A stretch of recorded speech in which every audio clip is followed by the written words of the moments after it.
Then let's go live. Niaje wase Alberto Maisha States. Video ingine hapa nimeanza mapema leo kidogo. Hopefully sitakuwa off sana kwa sababu naona kamera sijike na kapoa. Niko off center kidogo. Niko center ama niko one side. Niko stuck kidogo. So kuna watu wangapi hapa? Watu wawili. Dika mimi nimeingia bado. Tutacheck kama audio iko fiti before tuendelee. Kuna watu wangapi hapa? Uko sawa. Nimeingia na iko fiti. Sha confirm.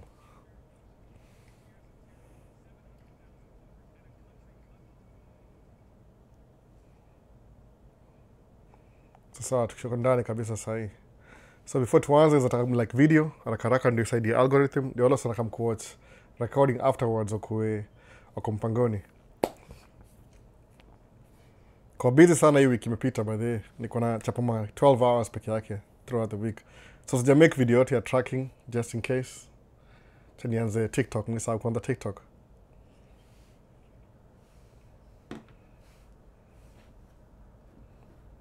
So nimeanza kwa ndani kabisa sasa. So nilikuwa busy sana hii wiki imepita juu nilikuwa na job moja bado naenda huko Monday ya 12 hours. So next week sitakuwa na video yote ya tracking, zero kabisa. Sikuwa na time ya kumake video. Ile nilimake ni ile nikienda job, that's about it. So hakuna ingine. Tumekuwa hiyo job on and off. Iko a little bit stressful kwa sababu kuna vile hatuwezi do job hatuwezi do job. Siwezi record kama do job kaa hiyo. Iko very close. Before set up camera, ushaloadiwa. Before, yani yezi kwa practical kumake video kwa job kaa hiyo ni ile on site. So nimetry kuanza mapema leo because nataka kumaliza mapema pia. Kuna shughuli kadhaa. So nimeanza exactly 12 time yetu. Kenya ni saa ngapi? Itakuwa 8 kitu kaa hiyo. 8 p.m. time ya East Africa. Hiyo ndio watu wengi watch from East Africa. So na maswali hapa sijui na maswali kwanza ama nini. Lakini basically kuna sababu niongea story ya business specifically. Sasa sijui naweza semaje kama nishaongea juu ya a little bit of track maintenance, a little bit of how to start a business like last week. Sasa sijui leo tutaongea juu nini kabisa kwa sababu nisha touch most of the things za tracking. But tutaona vile kunaenda tu basi, labda ndaanza na masikio neza. Kuna msalingi hapa mapema kabisa ito nani? Hassan wa Isa. Sema, hi Mr. Albo, hope you're doing great today. Waiting for today's live from Dubai. Ako Dubai, Middle East. Sasa sema, can you please explain hizo vitu as well what shares, stocks and bonds mean? So ndaanza na shares. Nipatie ile definition ya definition ya shares. Shares is a piece of a company that's publicly traded. Nasema hivyo shares. Alafu pia stocks ndio hizo wanauza saa shares. Kama sema mimi niko na kampuni yangu hapa niseme Maisha States Incorporated. Alafu labda nda keep 40% of the ownership ni mimi. Alafu ndaweka 60% out there for anybody who kwa hizi mabroker. Mabroker ni kama hao watu wa Vanguard hapa US for example, Nairobi Stock Exchange kitu kaa hiyo. Sijui majina za Nairobi poa, siko na pay attention kwa Kenya. Lakini it's a piece of a company. Kasa for example nasemaje nikifungua Maisha States Incorporated. Niseme Maisha States iko na 10 million shares. Sawa? Hiyo ni kama a piece of the company. Nime subdivide kampuni mzima. Alafu niseme okay, from hiyo 10 million piece of Maisha States ndapeleka 60% of your 10 million, which itakuwa 6 million. Ama nisema billion ama million, 6 million zikuwe publicly traded. Alafu ndapeleka kwa Nairobi Stock Exchange. Wakifungua kesho Monday morning wanasema, oh, kuna shares za Maisha States ziko on sale. Alafu sasa za Maisha States ni nini exactly? It has to be a company that's making profit. Kwa sababu what makes it more valuable ni ile whatever business they are doing kama iko na future ya kugrow. Mwana hivyo. Kama say some example, one of the best example ni Tesla. Tesla ni electric car. Maybe it could be 10 years ago, story kama electric car ilikuwa a huge phenomenon. In case that ile itakuwa hivi, by having an electric car, inamaanisha unakuwa na exceptionalism ya kurun, yani gari bila mafuta, without powering by fuel. So Tesla kitu promising, iko na technology na, yani ni a future, iko na ile prospect ya kugrow in the future. So napata ukinisha kwa ikiwa publicly traded, everybody wants a piece of Tesla. Kwa nini? Sababu hii kampuni inaonekana kama iko na future prospects, itagrow, itaenda mahali from where it is right now, ita scale up, itakuwa something big in the next 5 years. Sawa? So because iko ile futuristic, something futuristic, itakuwa publicly traded at a higher cost because unajua supply demand. When demand is supply is limited, kama hizo shares iko limited, lakini supply is high, price yake itaenda juu. Unaona, because everybody is trying to get the Tesla shares. So wale watabuy the first round watakuwa naye. So some of them will want to sell because it may increase in value. Labda walibuy kama $1. Sasa hii imekuwa example tu, nasema hii kama example. Alafu seme in the next maybe 6 months imekuwa $5. So the person who bought it at $1, a share of Tesla, atapata iko na more money 6 months down the lane. Kwa nini? Iko valued $5, which is 5 times the initial ile offering in the beginning. Hiyo ndio shares is a piece of a company. Alafu because Tesla ni company moja iko futuristic, yani iko kama future proof. I don't think ni future proof. Nasema tu ile I bet to disagree, maybe niko wrong, lakini naangalia vile trend inaenda, which I'm not the best advisor kwa sababu kweli when it comes to buying stocks, nobody knows everything. Nobody knows anything at all. Sababu ukisema if you know something about the shares and how they're gonna go, that means you can foretell the future. Kama hivyo. Lakini advisable ni hivi. Kuna different kama bonds. Bonds ni kama a piece of the government. Kama tuseme government imeinvest na energy, for example. Alafu iko na energy kama ina provide electricity kwa community. So meaning that electricity iko owned by Kenya Power and Lighting Company. Hiyo ni kama sahi iko na bond. So what happens ni ile government inasema, wow, mtu anasema let's publicly trade bonds za hii energy sector, alafu anybody who invests kwa Kenya Power and Lighting shares, we will pay them back every month. Mtapata dividend sababu it's a utility type of investment that makes money on a monthly basis. So kuna zile unapewa return, napewa ni aje, shika do. Those are really good, by the way. Lakini kama ni a smart investor ni ile, you never sell your shares. The best way ni you leverage your share value, alafu na borrow against your shares. Kwa nini? It will keep growing bila interruption ile ilikuwa naye. Hapa US kwa kitu itonga capital gain. In case nikiamua niko na shares zangu ninunua $1 za Tesla, maybe 10 years ago. Alafu sahi maybe hata sijui ni how much sahi, sijangalia, but tuseme tu a very good number. It may increase by $100, which means ni 100%. Itakuwa more than, sababu ni hata si 100%, itakuwa maybe 1000%. Naona sababu from 1 to 100 kuna so much times. So utapata nizauza ile nilinunua, maybe tuseme si kununua share moja, ninunua shares kama tuseme 3,000. So 3,000 times 100. That's how much money I have. Watu wengi wako tempted kuiuza. Musema don't sell it, especially if you're making money. Kama ni survival, then una balance portfolio yako, unasema ni hivi, ndanunua portfolio zingine zile zitakuwa na kama tuseme zina earn income every month, kama ma bonds za gava, I make money every month. Alafu ndakuwa na zile shares kama za Tesla over time, sasa nimekia do. Sababu because you need money right now. Lakini musema most times anybody who's buying shares ama bonds lazima kuwe na some sort of income. Ni ile bila wasamanga, when you have your income unaipatia percentages. Suppose una make kama 10,000 a month, na pati ile natumia 10 itakuwa rahisi kuidivide. Sawa, kama tuseme ama 100,000 a month, tuseme even ndio 100,000 a month, juni 100 in terms of percentage wise. Sawa, preferably wasemaje, use kama tuseme 25% for your household expenses. Ama in average tuseme hivi 50% of your income you're making 100,000, maybe 130, alafu 30 ni taxes, so ile imebaki ile net income. Okay, tusema hivi 50%, half of it itaenda wapi? Straight kwa matumizi ya kila mwezi, for example. Alafu tusema maybe 30% kama uko very proactive itaenda towards investment, future investment, which inamaanisha maybe 10% itakuwa high yield savings account ama money market, 10% itaingia kwa shares na stocks, alafu 10% ingia kwa bonds. Sawa, utadivide tu. Alafu itabaki na 20%. Hiyo 20% utachukua 10% kwa hiyo 20. Uinvest in education, something that you can learn. kama a new skill, a new something uta learn nayo ile itaku uplift from now until next year. Maybe uta learn how to sell property, ukuwe realtor. Ama uta learn how to sell insurance, how to sell life insurance, how to program. Something yani ile a skilled type of field. Ile uzasoma sahi, we invest for the future. Alafu 10% your income, if kama ni 100,000 ni 10,000, utasema hivi, I have to spend it. Ili kama ile guilt-free spending. Sawa.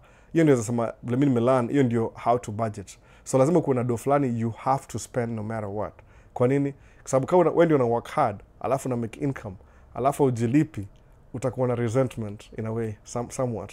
Uta resent something about your life. So that's what it is. Exactly. So, Hassan wa Isa, sijui kama make sense, it explain sana. How many minutes in? 10 minutes. Okay, that's good. So, lazima una structure hivyo sasa. So, ni ile, ukisema I make money, I invest 30% of my income. That's what it means. Una diversify portfolio. So, maybe your 10% ya kunini. Suppose you have credit card debt, for example.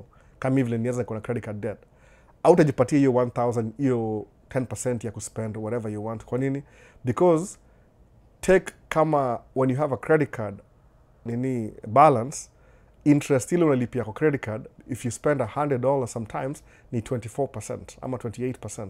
Itakuwa priority to pay off your debt first. Debt ni kama net negative. Because even if you're gaining kwa stocks na shares na huku hivi, hii side ingine ya credit card, you're losing because you're losing the income you just made. Sawa. So ni poor kupay off your debt kwanza, alafu ndio uanze kuinvest. Ndio ile formula ule msitonga Dave Ramsey into the 7 baby steps. Nimepostio video kwa Maisha States Facebook channel. Kama umemiss unaiona huko hivyo, utaona ni aje. This is what it means kuinvest na pay off your debt. Sababu debt yako ni kama you're making 2 steps forward progressively, making money. Lakini because you have debt is pushing you 3 steps back. Sawa. So debt ni muhimu kupay off your debt. Kama kuna debt, give your debt first priority. Ni kama emergency. You have to pay it off first, alafu ndio level. Now when you're making money, everything is net positive. See net negative because your credit card is pushing you down. Naweza sema hivyo sasa ile una nini muona kitu kama hiyo. Nimeingia kwa hii rabbit hole sije kwa nini juu ya Hassan wa Isa. Acha niangalie swali zingine. Naona TikTok zinakam pia. So kuna BNN nasema boss, how do you deal with disappointment when you come face to face with it? BN, hata sijui inamaanisha nini? BN, aitwa hivyo. Si BN ule musician. Maybe ni yeye, who knows. I see lakini he's too celebrity. Maybe atakuwa na sijui, I don't know. Wacha niache kuunderestimate. Lakini asema disappointment, it'll happen. The way life is structured, by the way life is structured overall. Life ni hard, period. So kwa disappointment, sijui nakwambia, lazima kuwa specific, nijue nakwambia nini specifically. Because I don't know, how do we no.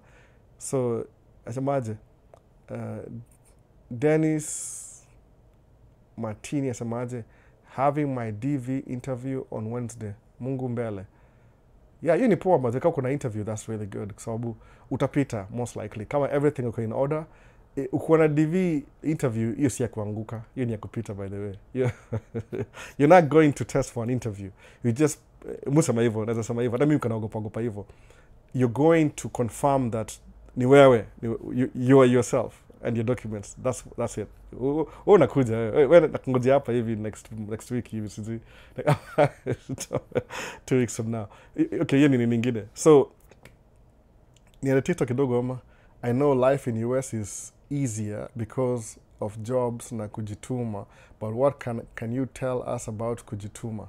Aleki, life is not easy in America, in US, by the way. It's very hard. See that easy. Yeah. Maybe I make it look easy. Ni hard. Kongo ni struggle. It's very hard, by the way. Life. See that easy. Not the way you think it's easy. Ni hard. Ni ile, it's a different kind of hard. Ni ile ukijipanga poa, kuna hiyo opportunity. Ukijipanga poa, ukistudy ujue kunaendagaje, kuna ile prospects ya kusurpass your troubled life. Naweza sema hivyo. Kwa sababu unapata vile US iko structured, I think because of economy and everything, walitoa ile sense of community. We don't have a community anymore. Like unaweza kwa mtaani useme unatembea kwa streets unaona wasee, hakuna kitu kaa hiyo hapa hivi. kama mimi kuna msame kama jana kuni knock on the door. I think alikama a few maybe 2 weeks ago, sikuwa home. So atakujua kama our house needs repairs. Kitu kaa hiyo. Ni Mkenya pia by the way, lakini Mkenya azaliwa Kenya, alafu akuja hapa akalelewa hapa hivi, so hata hajui Kiswahili vizuri, lakini ni Mkenya, 21 year old. Nikamwambia, well, I'm not really I don't intend to change anything. Akataka niuzia product fulani anyway. So sema hivi, ile time ya akaniambiaje, kwa hii neighborhood, according to yeye, hii ndio point by the way before I get distracted. Kwa hii neighborhood, mimi I'm the second Kenyan amemeet kwa hii neighborhood yetu. Nikamwambia, wait, what? There's another Kenyan in this neighborhood? Kusema, yes. Around the corner, sijui the yellow house. Kusema, the yellow house around the corner. Kusema, hata sijui na mtu uko. So, okay, that's the thing. Hiyo ndio point yangu by the way. Ni ile life in America, ile community based, ilikuwa ni waliitoa kwa system. So iko kama tuseme individualistic. Unapata nimekaa kwa hii streets the last 3 years, I don't really know all my neighbors. Actually the neighbor next door tushakuwa na some conversation once here and there. Maybe akona clean snow, akuwa na ile snow blower, alikuwa dem, nikaona mother, nikawacha nimsaidie because mine was on already. Nikaenda nikavuvu kidogo akamaliza. Sema thank you, nikamaliza hiyo story hivyo. Neighbor wa chini, one time his kid was playing with my kids, one time ni on the kid. That's it. Hatujuani sana. So we're not really friendly with each other. So what happens ni ile unakuwa individualistic in America. Au kuwa na ile community.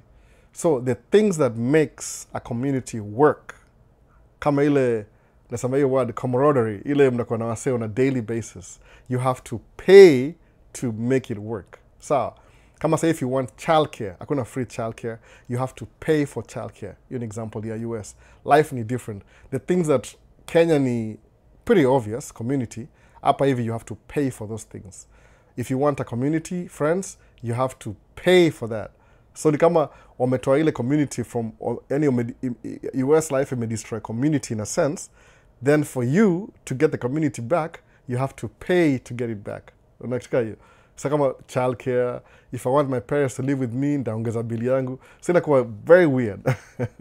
Hiyo ndio hardness ya US. Lakini overall, usikuse I make it look easy. Like, kama uja figure out what you're doing, itakuwa hard in the beginning. That's why very important, ukikama hapa hivi mtu ule atakusaidia, ule host wako from the beginning will either make you or break you. Naweza sema words kama hizo, ile repetitive. Make you or break you. Kwa sababu life is that easy by the way. Ni hard. Hata mimi kwangu ni hard. Imagine last week nafanya 12 hours a day. No. So my wife and I drive truck. So both of us are gone for 12 hours a day. That's just the work related. Kwa sababu job inaanza 7 to 7. Meaning just to get to the job, ongeza 3 hours tena. So see, actually 12, ni kama 13, 14, 15 hours. Jukuna ile kuenda job, prepare kuenda job na kurudi jioni. Then pick up our kids. So napata tumewacha watoi, my mom has to come pick them up in the morning. Alafu aende job, awache na maybe somebody in the house, my sister, cousins zao. Alafu kama kuchukua 8 kama wamelala. Alafu that's how our week is. No. Lakini see forever, hii ni June summer, the construction season, wanna try as much as possible or maximize hours za kudu job, because soon tutakuwa winter, tutaenda fall after next month hivi September. We are going towards fall. Fall ni next month 20th hivi. So, inakuwa hard. Life ni hard overall. Lakini maybe I make it look easy, see easy hivyo. Maybe labda nimefigure out some aspect of it. Ndio ina work out. Sasa, nilikuwa wapi by the way? Nilikuwa TikTok ama nilikuwa wapi? Okay, YouTube. So, can you please explain, nitamalizia explanation. So, kulikuwa na nani mwingine, kuna climax ama niko ndani kama kawa, au sasa ako tu ndani inipoa, hiyo si swali. Lakini na highlight. Vic Waiganjo, ule Albo Wagwan. Yani, Vic ni videographer. Siwezi msahau, namkumbuka bado. Check your network please. Mimi, niko fiti ama? Check your network please. Ngoja ni confirm. Check your network please. I think imekuwa poa. Sijui nasema kuna slow down kidogo. Nikiinua mkono, sema check. Nimemiss anything? Leo bado background, okay, ni different. Okay, asema network please. Ilikuwa na slow down ama siko na monitor. Hebu nione tena. Kuna check your network please. One-on-one waiting for today's conversation is really motivating. Okay, so I think ilikuwa in a buffer some time back. Net iko poa. Kwa TikTok iko poa, lakini kwa YouTube nikawa nasema ina slow down sijui. So hello brother, hope you're doing well. Back for today's session. Favorite Paul. Karibu. Hebu nione kama asemaje. Sema iko sawa, it was buffering a little bit. Oh, okay, sawa. That's good to know. Niko naongea tu hapa hivi na sijui kama iko fiti. Leo naona background ni different. Favorite Paul. Si leo, hii ni last week. Hii ni background imeanza kwa August. Umechelewa. Karibu lakini welcome back. Nili change background kwa sababu ile ingine ilikuwa black. I use it on multiple things. So inakuwa hard kui uninstall na kuinstall. That's why background iko a little bit different. So Bantex anasemaje? Hello Albo, hope you're okay. Happy to see you here. Karibu Bantex. So kuna Leon Shocks naona akuna mawards mingi. Albo, if you had a chance to go back to your 20s, what would you do to change your life as per now, or life lessons would you have taken into account? Chasing girlfriends, would it be a priority? Zero, by the way. Chasing girlfriends ni zero, by the way. Me, na discourage hivyo kabisa. To be honest kabisa. It's a good sport if you want to chase. Everybody loves to chase. Nataka kujasinia hapa hivi. Lakini Leon Shocks, chasing girlfriends, it's zero. Hiyo ni zero kabisa. Ujamuaga na baby mama. So kiniuliza, my attitude towards sijui, yani, don't waste anybody's time. Naweza sema hivyo. Just as an older person. So you can do whatever you want anyway. Count msana ni criticize. I say, oh, Albo, it's a really good spot to chase after girlfriends. Yeah, it's good. I mean, do whatever you want. That's not my problem. Ni ile tu, the thing you focus on inakudefine wewe ni nani. Kama it's more important for you to chase girlfriends, do it. Lakini kumbuka, inakucost something else in your future. Kwa sababu your future, when you're 20s, it determines the path you take on your 20s, it'll lead where you're going to be in your 40s. So kama priority yako ni kuchase after girlfriends, if it makes you money, me, I'm always about money. If it makes you money, which I doubt it, but in rare exception to the rules, do it. Lakini kuchase girlfriends, I don't think, don't waste anybody's daughter's time, I think. Don't waste somebody's daughter's time. Kama unakuoa wewe, no. Nimesawa hapa hivi na sound bado. Leon, kama unaoa. I don't think I did that sana ya kuchase my girlfriends. Ilikuwa kama na territory tu, ni ile tu, ile kwa kijana, ni a stage in life. Lakini usimeke kuwe constant kwa sababu mali una focus energy yako. I'm pretty sure if you take care of the foundation ya kubuild life yako, alafu set your path in motion, hiyo part ya kuchase girlfriend, you don't have to chase. Watakam kwako, I think so. Utawaattract through just the way you carry yourself. So hata you chase, it make sense anymore. Alafu kuna ile pia, having multiple girlfriends, mi sikuwagi na advocate na hiyo story. You're wasting people's time. That's what I would say. You're wasting people's time. Juu kama kana mtu mmoja. Kupata ule dem pia anapenda kukua ako multi-diverse, sasa jina diverse juu tuko internet hapa hivi. But ule dem uko diverse pia anapenda kukua na wase different. Mtawestiana time kwa sababu somewhat osamangaje, if you hang out with tumijina gani 10 ama 5, if you hang out with 5 losers, you'll be the 6th. If you hang out with 5 winners ama W, utakuwa the 5th winner. That's what it is ile. So the way you define your life, kusema aniaje mimi na follow path ya kuchase after girlfriend, kama ikumeki do, if it doesn't make you money, it doesn't make any sense. Naweza sema hivyo kwa sababu I don't know. It's what do I know? Mimi make a chunk of my mistakes. Lakini siwezi recommend as an older person, siwezi recommend hivyo. Work on your grind, make your dough. Dough ni kama stability, kama foundation. Ile financial, kuna cash flow, kuna kila kitu. Then think of, okay, if you want to chase na kuna cash flow, whatever you'll be wasting money chasing, itakuwa kama 10%, but it'll keep 90% of your net worth intact. Sasa, lakini ukiprioritize kuchase girlfriends, I didn't even have that option. Nilikuwa broke. When I was 20s, I was very broke. I was trying to build my life. See priority, see something that makes you a great person. Ni side hustle. No. Anyway, to move on. I don't know how many things I can say about that. But me, if I could go back, siwezi recommend you. Me na baby mama, it's not a good thing.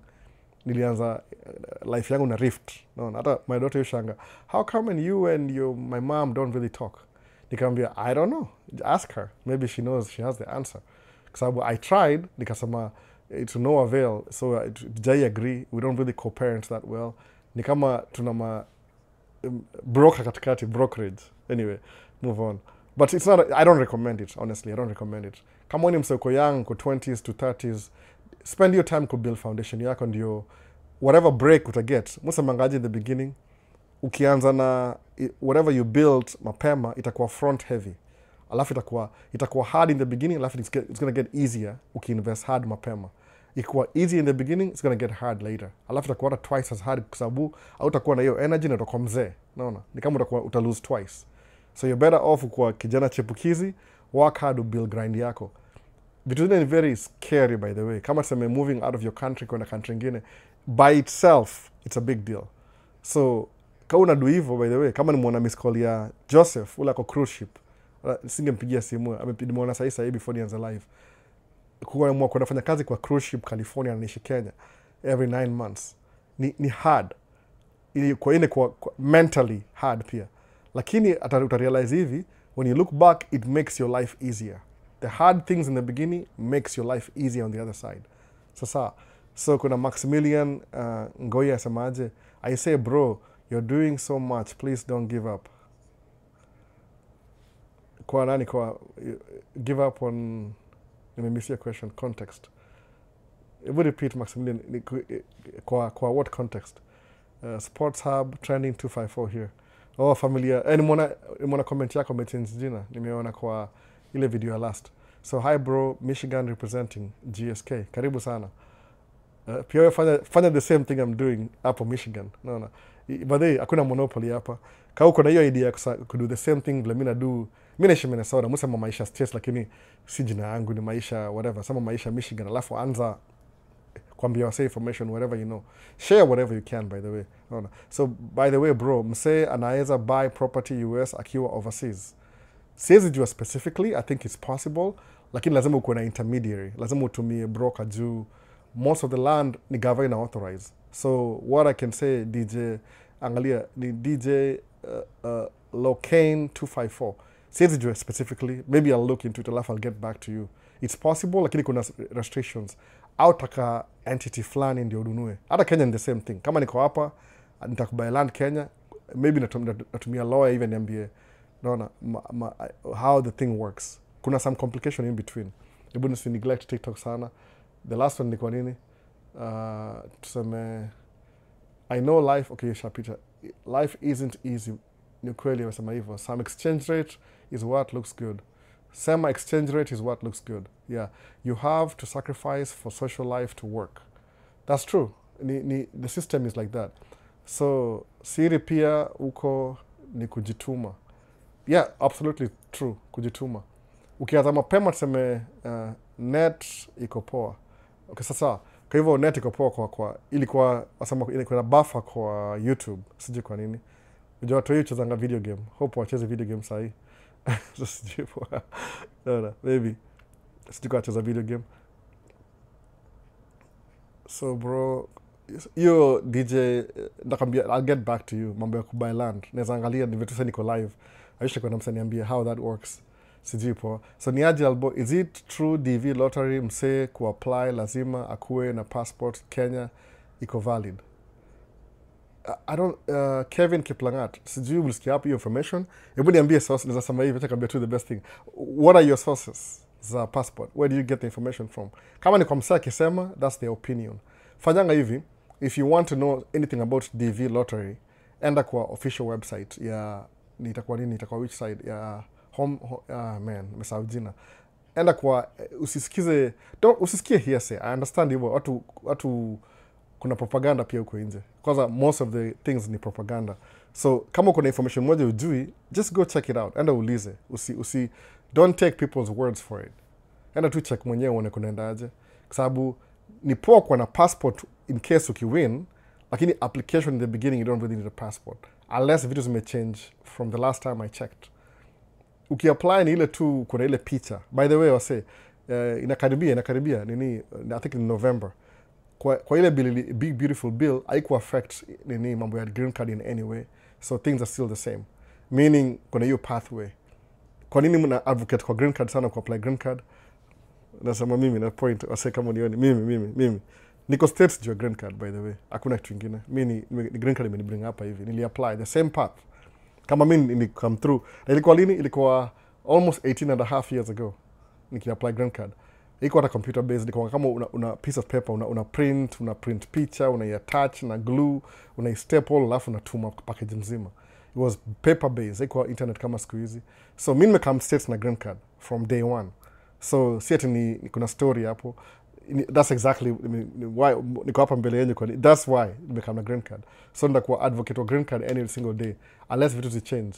Itakutoa where you are, alafu kupatia trajectory nyingine ile you never believed. Nikani nilitolewa kwa hii barabara ya sijui nikako 10 steps ahead kutoka hiyo na green card. Juu nipatia opportunity ya ku exploit whatever crazy ideas I had in my mind.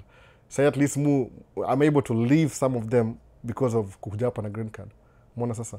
Si kama student nilishindwa. Nilitry kama student nikanyimwa visa 3 times. Alafu the fourth time aliniambia hata usikuje, kuja next time. So nienda embassy 4 times. The 5th time nienda huko hivyo ilikuwa na green card. Kwanza iko Mombasa Road, alafu ikaenda ile ya Gigiri, I think iko Gigiri bado, something like that. So anza kukuarena hizo za green card. I think that you highlight kwa next video hivi ni maybe na you break down niseme kuwa na hii. Ni vitu very simple kwa apply green card. Umaliza high school? Yes. Oh, number 1, very important. Are you in an eligible country? Yes.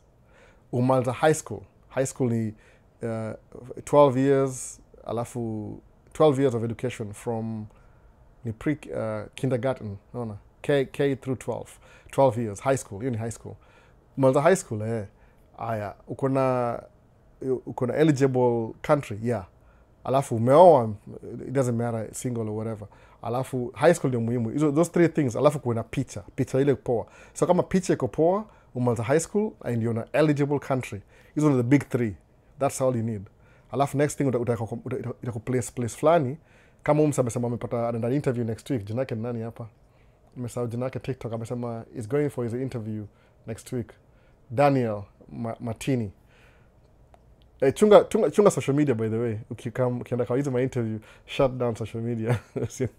Wasigo through apate kuna vitu against country yata relocate to. Naona kama yetu siku hizi imekuwa kama noma kidogo. But make sure unachunga social media. Usikuwe blind sana. Explore hizo vitu. Sijui niongejee story. Kama unaenda embassy mazee, shut down social media. Toka social media sababu there's something uliandika siku hizi information hiyo ina flow so fast. You could write something down, ikamkukubite baadaye. Naona. So chunga comments zako za social media haraka.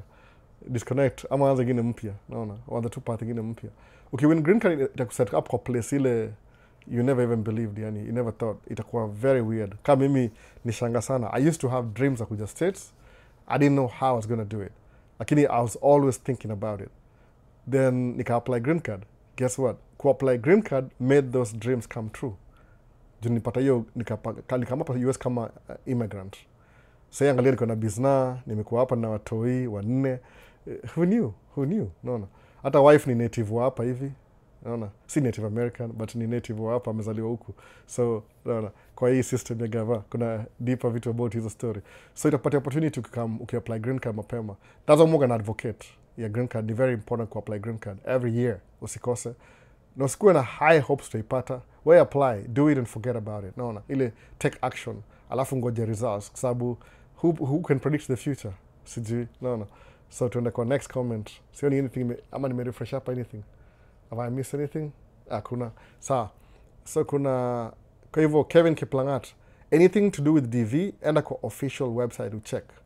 Usisikie hearsay, my friend told me. Kwa sababu if you listen, ukisikiza wase wanakwambia ma advice ile wenyewe they don't do it. Come on. It's not going to work like that. So Edward Kamau Samaja, good evening, bro. I have understood why single men who focus are more feared and respected, because a man who builds himself gains his value and tough times build a man. That's true kabisa. That's exceptionally true, by the way, Edward, exceptionally. Me I'm not like that. Kama mjuagi personality yangu, I'm not a grade guy. Mimi ni kama C hapo D. No. Anything I need, I work hard towards it. So this is the type A personality. Ile tu, you know everything from day one. Hapana, I'm gonna figure out vitu pole pole. Najipatia challenge. Lakini I'm always thinking about something. I'm always doing something in the background. Kama sahi kuna something I'm doing in the background, kuna msa ataka kuniambia, Albo tuambie, naambia hapana. Kama nikwambia wewe, is because wewe ni best yangu. But sitaki kuambia kila mtu. Kwa sababu itakuwa poa ku-explain this thing once nime-accomplish. Alafu maybe some of you wakiweza kuja seme, I'm gonna follow the same path, utapata umefika hapo hivyo, umefika exactly where you were. No, ita make sense baadaye. But focus. Kama if you're a young man, please focus. Ukibuild your net worth, ile vitu zingine hizi samangaje ile verse ya Bible samangaje, nimesahau jina mazee, so something and everything will follow in place. Kuna ile if you focus on the major thing, ukiingia laini vizuri, everything else itakuja, will be added unto you. Man, nimesahau hiyo verse. So would you recommend someone over 40 to cross over to the US? Absolutely, of course. Kwani P and 2B. Kama if you're thinking of doing it, just do it. Kwani 40 wewe ni mzee? Hapana, wewe si mzee. You're very young. Mimi niko 47. By the way, hata kashangaa alikuwa anaongea na Paul. Paul yuko 40. Paul yuko 40, alianzia maisha yake Dubai, UAE. Sasa amekuja hapa hivi. No wonder akona ile, yani he seemed asha figure out life. Anadu vitu yani I think twice, ana boom boom boom. No. Kuja, if you can by 40 we kuja. It's never too late. Najua KFC, I think ni famous Kenya KFC. Yeah, US I think hapa hivi si poa sana, but Kenya hizo ni restaurants za nguvu KFC. Huyo msa alianza KFC kama ako 65. So kama uko 40, you have outlive life ngapi za KFC? Couple of them. Nimeswitch nini ama nini? Okay, sawa hapa hivi iko poa. So it's never too late na 40s. I'm a 40 to cross over. Please kuja. Mimi kama niko 32. Bronga amekamkama kwa 37. So close to 40. Uta enhance life yako. Kama I don't know, it's up to you. Unajua mimi sikizi nimesema the more kuna watu moga na try tunabonga nao, tunaongea, alafu nawapatia ile blueprint. By the end of the day ni ile what are your objectives wewe mwenyewe? What do you want to do kwenda mbele? Wataka hurry up and wait ama wataka hurry up and achieve? It's up to you. No. Hapo siwezi kusaidia. So kama uko 40 wewe kuja P2B. No. So kuna KIM, bro, you really inspire me a lot. Kuna ile video ya job yako ulipost mkiwa na Owen about truck driving. Hiyo kitambo ya last year. Hiyo alikuwa in town, nikamwambia the only way to meet kuja to ride na wewe kwa truck. Aliambia we supposed to meet the day before, so nilikuwa nisha prepare sama kile nadunda na kama camera alafu tutabonga tu. Ile trip ya mwisho ilikuwa my last trip by the way. So ilikuwa hapo. That job was better than hii job nafanya sahi. But that's good though. Nime-apply kutoka 2012 and I'm still going strong. Yeah, usi give up by the way. Sababu kama ungejua future, ungedo something alternative. But if you don't really know the future, who knows the future anyway? Imagine kama ungejua future. No. Tukikuwa yani you put your best foot forward. Alafu na hope for the best. Ile ni hivyo. Nobody really knows. Anybody can be, mimi najua future naangalia na foresee. I don't know. Maybe ni ile wasamangaje. Ukiani ile kama manifestation. Siongea bado manifested destiny. Hiyo ni kitu mbaya sana, manifested destiny. Kama unajua ni nini? Hiyo ndio watu wa I think ni British na France walijiambia hivyo wakuja America. So they grew an empire in America while destroying the existing empire in America. So you need another story, manifested destiny. No, walijidanganya hivyo. So wakujidanganya walijiconvince hivyo. But still ni manifestation, wali manifest kingdom. So, favorite Paul, have you ever took your car for emission test? What importance or I don't think we do it in Minnesota. Kama gari kuna organize my inspection. Hapa sijui kama tuko na hiyo kitu kama hiyo. Most hizo story I don't think we have it in Minnesota in emission test. I think ni ile ukipata kama gari ilikuwa ile it's certain the mechanics who do that. Sisi once una own gari. Sijaisikia by the way. Ama maybe ni mimi sijaisikia emission test hapa Minnesota. Kuna states zingine before uregister gari lazima upeleke emission test before uregister. But Minnesota suri register tu alafu tunasahau. They get our money, they take our money, alafu tunaendelea hivyo. Sijaiona kitu kama emission tester hapa. Maybe population, sijui. Hata sijui why. I don't think we have it in Minnesota though. I've never really. Wasiusikia emission ile kama tuseme ulifanya engine overhaul, alafu na try kucertify hiyo gari ndio irudi kwa market after ilikuwa na incident, then utapeleka emission test. Lakini on a yearly basis, we don't really have that kwa registration. Maybe ile tu volunteer kutakudu mwenyewe tu ile if you're a dealership, I think. Iko level ile, it's not on our level. Iko maybe level ya dealership. I don't know how that works though. But other states, nimesikia oga napeleka emission test every year. Gari kifail, unarudisha ende kwa repaired. We don't have it over here. But most of these things ni ile za kuraise pesa kwa state anyway. Hatuna kitu kama hiyo hapa. Unfortunately, we don't have it here, Minnesota. So Gidi Sora Sabaniaji Albo, I'm glad nimekupata live leo. Karibu bwana. Kama that's why mkuja live. Kama kuna swali uliza, tutaongea tu hapa naona. Everything. Nasema no filters, just real talk. Hiyo ndio slogan ya after 100 episodes. Naona tuko over 100 sahi. So JJ Kubaya sema kaka. Vipi JJ? Na swali hapa next amesema nini? Amesema niaje bro? Nataka kuanza photography na nianze kudocument nikienda hikes huku Kenya for Kenyans in diaspora and people interested in hiking. Nataka kubuy kamera nzuri ya picha na video. Kubuy. So naweza kuuliza hivi, what's your budget? Juu last week kuna msali reach out alitaka kubuy ile A74 yangu. Akasema somewhat ana hizo do saidi expensive kidogo. Lazima ujue budget yako kwa sababu kuna ile, suppose kama mimi niko na A74, alitaka A74. Kuna A73. Ni camera maybe 6 year old, it might work for you. Ama tuseme bala kwenda full frame because ni very expensive. Enda stories za APS-C. Ile itongaje au itaaje APS-C nisemeaje. Ni kama a smaller version of, naweza describe aje APS-C. Okay, full frame iko hivi. Angalia full frame iko hivi, 35mm. Hiyo screen full frame iko hivi. APS-C ni kama uchukue hiyo itani hivi. Alafu ikue screen. Ni kama Super 35 au itaiva Super 35. Juu iko based na zile film za kitambo. Kitambo kutumia film kama inapiga picha hapa, alafu ina move to the next. Inaenda hivyo. Movie ilikuwa hivi. Ilikuwa 35 lakini iko upside down hivi. Juu movie ilikuwa rolling pictures hivi. So ilikuwa ina minimize hiyo size ya full frame lakini kwa hivi. Alafu kwa movie ni kama zile rail. Ilikuwa tu film iko upside iko right side up, hata sijui nisemeaje. Vertical. Alafu inakuwa vertical but iko na horizontal pictures. That's how movies were. So kuna kamera ya Super 35 ni kamera cheaper kidogo than full frame. A74 ni full frame. So kama naweza recommend hivi, kuna hii kamera ya Sony tonga 6600, 6400. Hizo ni poa, good enough for photography na video. Kama hybrid hivi. But the higher end ya hybrid, the higher end ya entry level nini, A74 ndio the current number one kwa Sony for example. Kwa Canon itongaje? Nimesahau.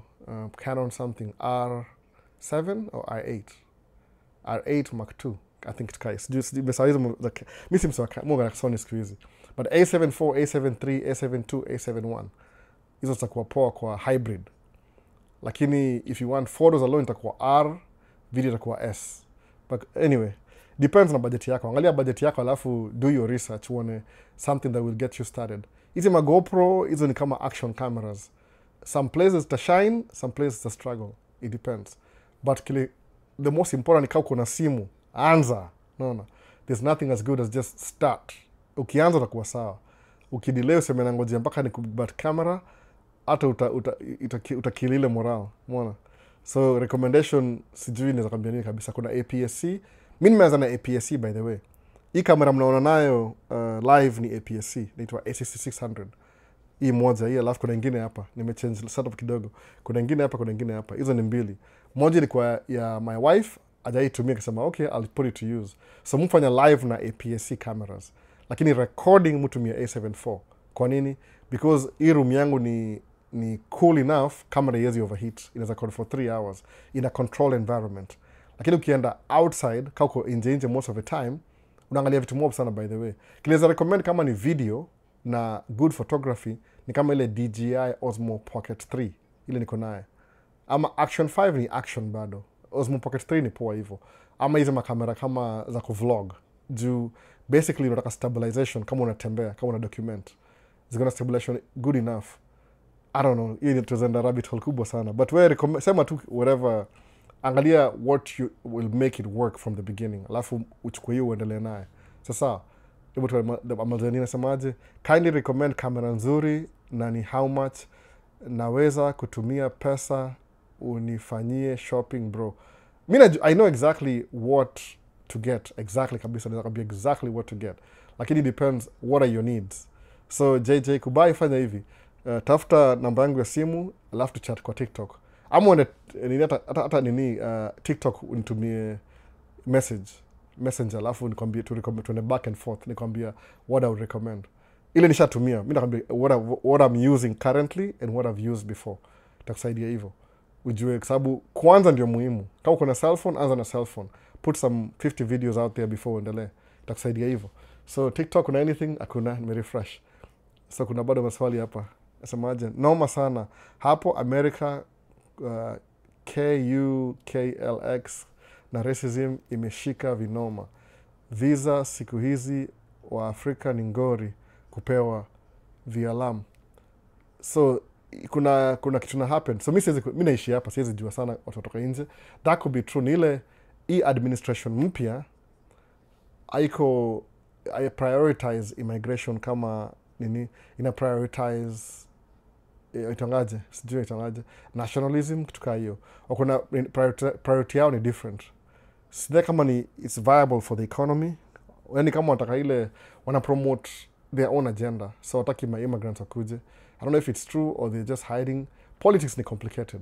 Musema ukiangalia ni politics ni kama theater, naona ni kama acting, au condition whatever they want to, I don't know, me see understanding politics anyway. But sai to current environment, our prioritize immigration, wana try to curb down immigration. So ni kama ile victim Olympics, alafu unatafuta reason. You find a reason ya kufanya kitu, then una execute ni kushow that's the real reason. Lakini the truth could be something else, ile una try to hide. So juu atmosphere sai mu try to stay out of his comments, naona. There's a reason why. Today, administration I prioritize immigration kama ile last time, naona. So Maximilian Ngoia asema mimi ni yule jamaa nipo Ingersoll, Germany, headquarters ya Audi. Please don't give up on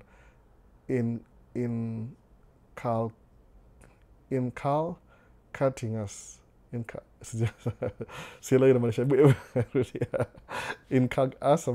Encouraging. Mimi ni okay. On encouraging us. Probably I'm encouraging. I'll type haraka ka throw off. Oh, nashukuru bana, nashukuru. That was Jay stop by the way. Niamboga, mazi albosi stop. Nila kuongea. Kwa ile nana keep beating the dead horse. Ndio kama ile niendelee kuongea tu ndio ikuwe fresh kwa mind ya wase kila siku. Naona kama kawaida. So favorite Paula asemaje, let's like the video for engagement. Oh, amenikumbusha, nimesahau.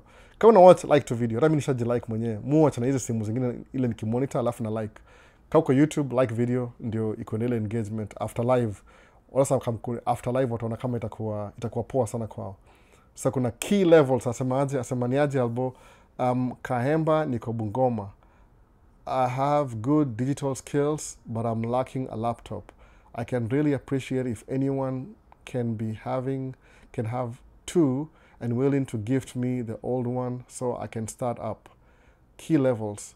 So mimi sina laptop, mimi na laptop moja tu. Hata siku hizi sikoge na prioritize kununua anything kama niko nayo. But kama msako pale nje nasikia, if anybody is listening, na kuna laptop extra, kuna key levels ako Bungoma. Asema kama una laptop mbili mpatie moja. That's all I can do by the way, kwa sababu unajua nini? Kuna vitu somebody could be out there like more capable than mimi atakupatia laptop. So naweza katoa ile public announcement. Lakini mimi mwenyewe siku hizi niko focus na retirement, na try to retire. So nili focus mostly na kuinvest na do yangu. So actually I'm paying off some debt. Unajua moga na gari 3 trucks, I've been running 2 because hiyo business hiyo moja iko mbaya. Hata siwezi afford kuwa na deresa hiju. I will lose money instead of making money. So kile nimeamua ni ile ni pay, I keep maintaining the payments hiyo truck, nikimake down na ile truck ina run. So this year tuko vibaya kidogo juu history ya tariff ime throw off my business mob. So people are waiting, wako willing to invest, unaona kama wakiinvest ile budget yao, either watablow budget yao because things, tarifu mpya itaingia alafu itablow kila kitu. So everybody is very careful walking on eggshells. So track yangu moja from February sijadu, I'm running 2 tracks. That's it. So kwa 2 tracks budget imereduce kidogo. So hata mimi vile natumia pesa nasema tu I'm focusing on my investment, vitu personal. Hata kama computer unless iharibike sinunui ingine. Umeona? Hata cameras sijabuy, I haven't really bought anything this year. Zero. Hakuna purchase. So Kamsa out there, lakini key levels, Kaemba, Bungoma nitakwambia hivi kitu moja. If you want to do something wewe mwenyewe, the best way ile usingoje upewe, tafuta njia ya kufulfill dream yako. Tafuta njia.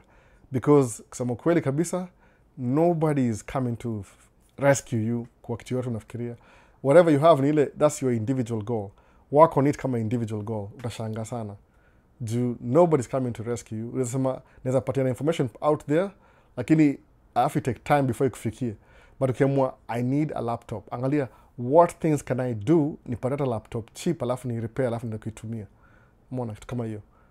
Mimi sikuwa na laptop for a long time. Nilibuy laptop juu ya ile in the beginning nilibuy juu nilipewa tax break na President Bush. That's how long nimekuwa hapa hiyo, by the way. Obama 8 years. Kwa hapa for a long time. Go through Bush president, Obama 8 years, alafu nani mwingine. Trump 1.0, alafu kuna Biden 1.1, Trump 2.0. No, nimekuwa hapa for a long time, by the way. President ngapi yao? President watatu na terms ngapi? 1, 2, 3, 4, 5. 5 terms times 4. Na Bush pia. So figure out how do I get a laptop. Useme eti this is what's stopping me from doing what I want to do. Hiyo ni kama victim Olympics. Naona. Hiyo itakusaidia sana. Sema while I'm waiting for this, I'm doing this to get me to this level. Umeona? Ama fast forward, anafanya hivi. Tafuta sometimes kwa labda usemeaje? Maybe I don't have enough money to do this. Useme ndenda what I'll do ni hivi, natoka hapa Kenya niende Middle East kufanya job, kwa sababu nasikia kuna job huko hivyo, I'll make more money, then from that ndabuy laptop yangu ya kwanza. Umeona? Lazima ujiplace mahali where you want to be, alafu uta succeed. See story at you, somebody will help you.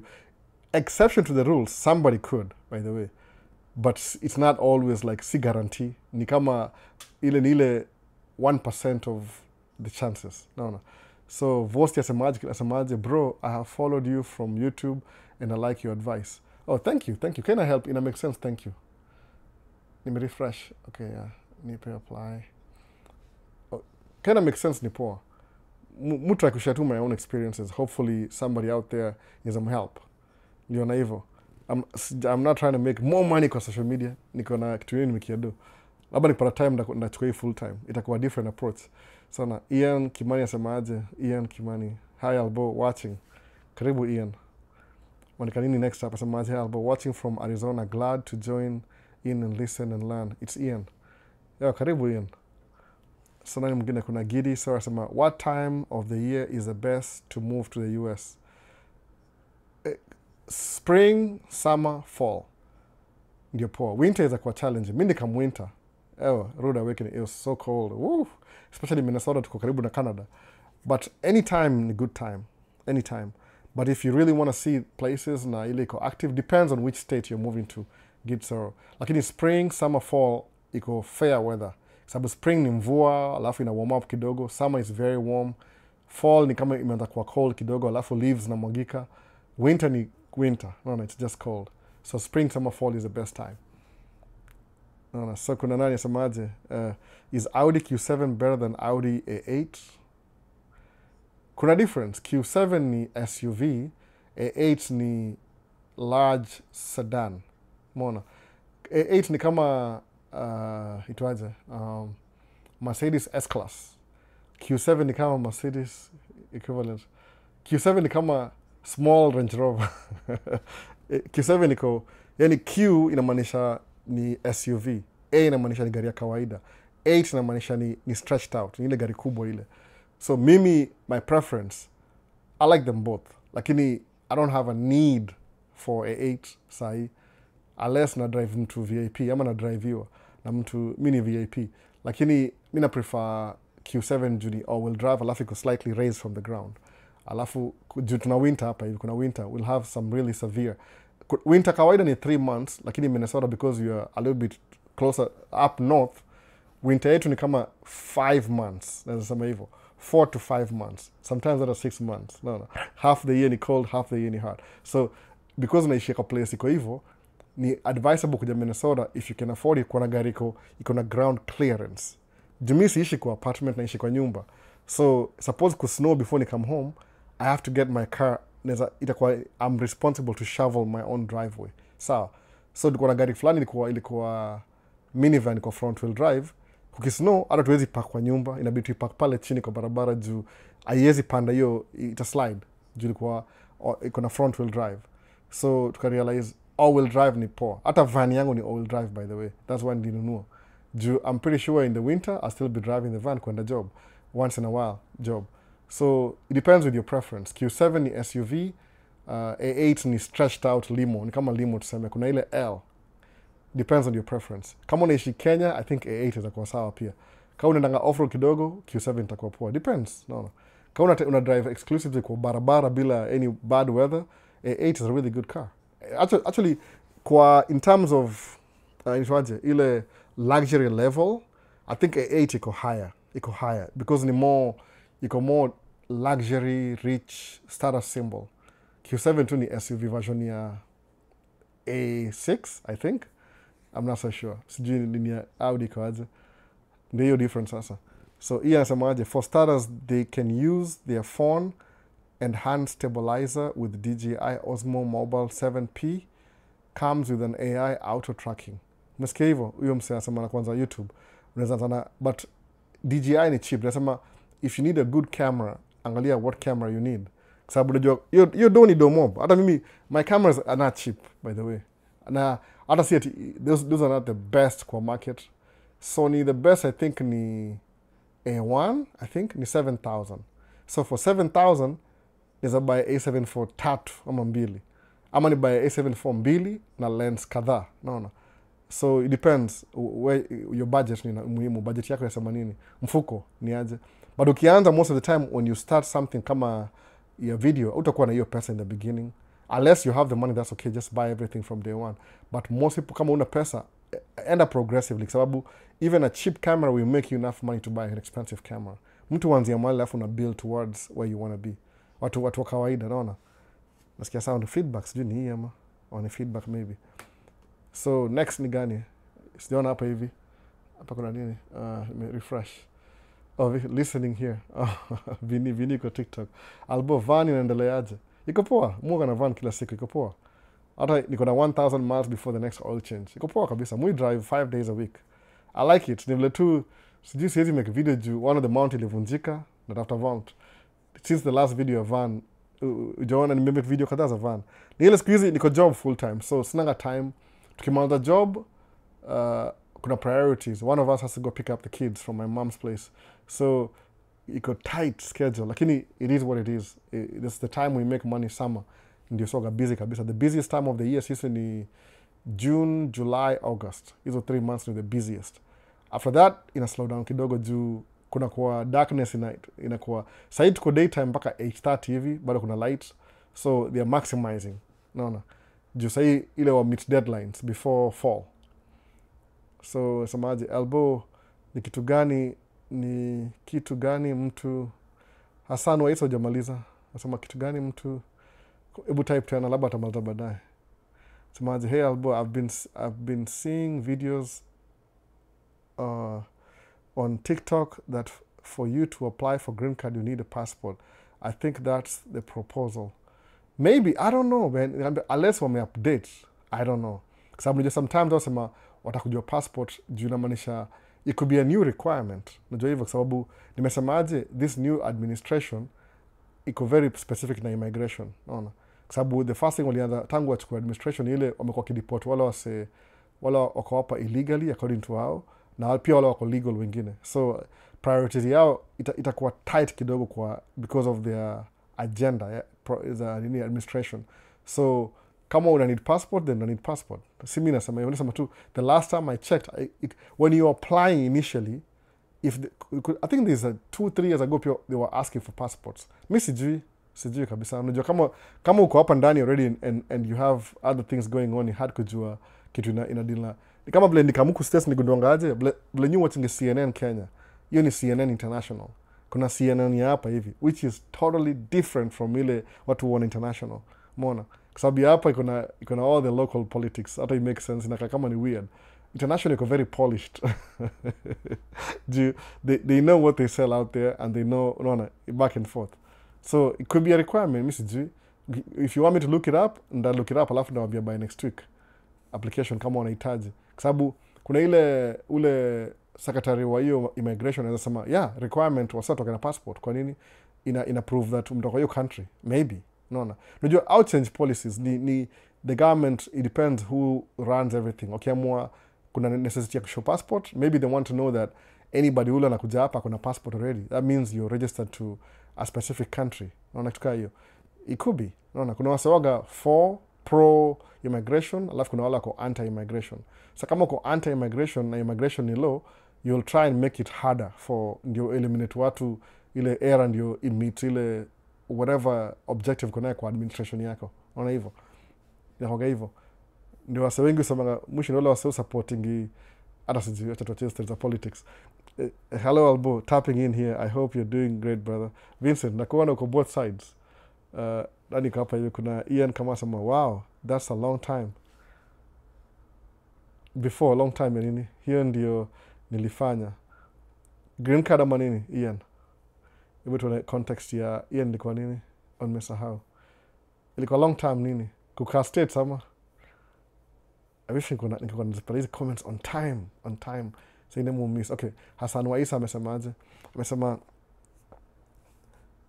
ni kitu gani ambayo unaweza fanyiwa ukashindwa dhibiti hasira bro. Ukashindwa dhibiti hasira. Kwa wapi? Kitu kama nini? Maliza context. Unaweza fanyiwa ukishindwa dhibiti hasira. Hey, but Hassan Waisa sikuelewi kabisa bana. Ebu type isema kitu gani ambayo unaweza fanyiwa ukishindwa nini, kama kuapply ama context ni gani? Labda uta-apply tena. Sielewi bado kabisa, sielewi. Sasa tuona baadaye labda utamaliza. So sema breaking the story. Are you comfortable making videos of you servicing your cars? How I can't what do I service? Mufanyanga pre-trip, anything that needs fixing that I can fix. Kama tuseme what happened last week. When was that? Monday, Tuesday AC yangu iko na malfunction, AC. So I had to drive with my windows down, which is terrible for me because I'm more na allergies. So ilibidi niko na mask nikidrive gari. Alafu nikasema aje, two things that I need to do. Kwa sababu it's happened before. Kwa mambo ya AC kumalfunction, either kuna leak kwa system, ama freon imekuwa depleted kidogo, ama filter yangu ni chafu. Umeona? So kasema okay, wait a minute, tuanze na okay, I'll go for two things in a row. Ndani ile part yangu, what can I fix? I think ilikuwa Tuesday last week. So what did I do? Nikafanya hivi. When I'm fixing a problem in the truck, it's very hard to make a video. Unless niko na mtu mwingine hapo hivyo anataka kunifilm while I'm doing it. Sababu when you have an issue with the truck, the last thing you want ni kushika camera kwa kurecord, because ni problem you're trying to solve. So kuongeza how do I record this itakuwa difficult. If ukiona nikidu video yote nimerecord nikidu servicing kwa gari, that means ni repeated, I've done it before. So ya AC nifanya hivi, nilibuy freon, nikabuy ile pressure, nikacheck pressure, nikaona pressure iko sawa, freon iko sawa. Kufungua filter, ilikuwa chafu vibaya, because job tunadu ni iko na vumbi mingi, ni ile on site. So the first thing I did is I can clean the filter. Nikaona why clean the filter? Nikabuy mpya. Kwa hiyo mpya hivi gari kakuwa na AC tena in the evening. So nikamkwa truck mpaka 9 PM usiku.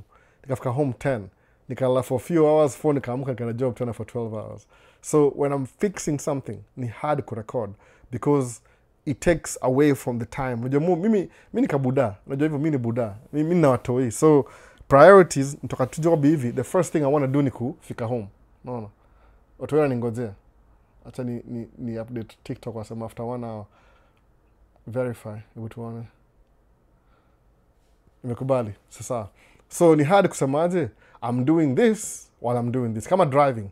Last week, sija make any video ya tracking. 0. Kwa nini? Because ilikuwa every 10 minutes, niliwamekia video moja ile on my way to your job. Ndio your job, the same job by the way. Ni kama they're trying to finish up wafungue barabara because tuna approach fall. So I was about 12 hours every day. 12 hours. 11 and a half hivi. So nikiingia asubuhi najua leo niko na a long way to go. So si do anything, I'm just focusing on sababu every 10 minutes, 20 minutes, we're either dumping or getting loaded. No. Yeah, 12 hours. No. Kwani uko DOT exempt. Niko exempt kwa sababu niko too local. Si ile construction. No. So, okay, how much money did I make in 12 hours? A lot of money. Yes, a lot of money by the way. Piga hesabu yake ya 125 an hour times 12. Do mingi sana, 1,500 a day. But, unachoka vibaya. Si job ya masafa. Kauli watch video yangu ya last year tracking 2 videos back, I think. Unalodiwa hapa, unaona dump. Kwa barabara, kuna mahali unachimba hapa. Tunadive to 10 minutes, unadump. 10 minutes, umerudi umelodiwa. 10 minutes, unadump. 10 minutes, umelodiwa. So, every 20 minutes, ni mzigo ngapi? Unabeba mzigo. So, in an hour 4 loads for 12 hours. No. 5 days? No, 5 days. Miss Fidan Kazi weekend.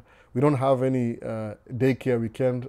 Nobody's watching our kids over the weekend. So, kuna inachukua toll na nini. So, I'm working with my wife, by the way. So, what we do, pass time, yun nipigia simu tunaongea the whole day. So, inakuwa easy sababu we just having a conversation while we're working. No. I thought I missed the live yesterday. Was Sunday. Oh, today is Sunday. Are you referring to dump trucks? Yeah, it's dump trucks. Thought yesterday was Sunday. It's dump trucks. 12 hours. It's closed. The road is closed this side. It's closed on this side. Come a 2-mile radius. So what they did, they only make drainage. I was on that job the same on April this year. Okay, ile pipes chini. So now they're done with that. So what they're doing now, they're trying to cover up So you make $25 every 10 minutes. Yeah, I think so. Sijui hesabu. I know $25. $125 an hour. So yeah, every 10 minutes. Ni 60 by 125. Something like that. For 12 hours. So msasha za mahesabu. I'm not thinking mathematics. Ni 125. Okay, 2 hours ni 250. That's how iko hivyo your job hivyo. So hope you're doing well. I'm doing well. Tuende kwa nani? Are you comfortable making videos? So breaking story. It depends. Kama niko free, kama I'm not going to work, ni easier. Kama niko na distress after a whole day of working, inakuwa hard because my mind is racing. I'm trying to solve the problem. No. Hivyo. Alafu naenda hivyo. I'm trying to solve a problem. So inakuanga hard kudu kitu ukisali uko under stress. No, my AC doesn't work. What do I do? Sasa before nipigie dealership, walisema wako available on Friday. Sasa ndasurvive bila AC for 4 days. Wow. Na hii jua imewaka vibaya. Temperature kama 32 Celsius, 89, 91 Fahrenheit. So ni kama Kenya 32 hivi, imagine. Hiyo ni hot vibaya. Si hot ile ya Dubai, but kitu kama hiyo. Mona. So, as a mother, can you mentor me? I don't know how. How can I mentor you? No. My 4-month salary is 12 an hour in a 12-hour an hour job. Msasha pigia hesabu mauza yote. But ni hivyo, ni kama independent owner, so it's a little bit different.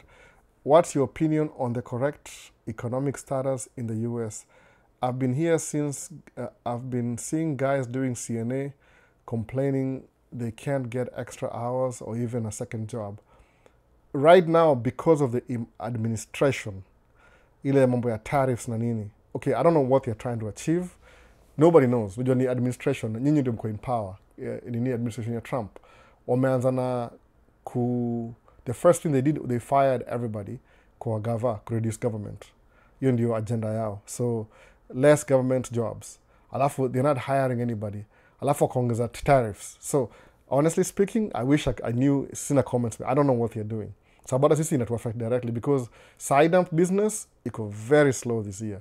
because side pia work na big projects, so kuna either wame withhold funds, something is happening in America, sijui nini kabisa, lakini si ati itakuwa permanent. Either tutasuffer through this for 4 years because wazungu wote waliamua kuvotia mtu wao ule atawasaidia, whatever happens, mi sijui, lakini ile mtu una surviving, kwa sababu kama 2008 was terrible, naona tulikuwa the whole year ilikuwa mbaya mpaka ika flow to 2009, tulikuwa na recession, alafu 2010 ikaanza kuimprove, it got better.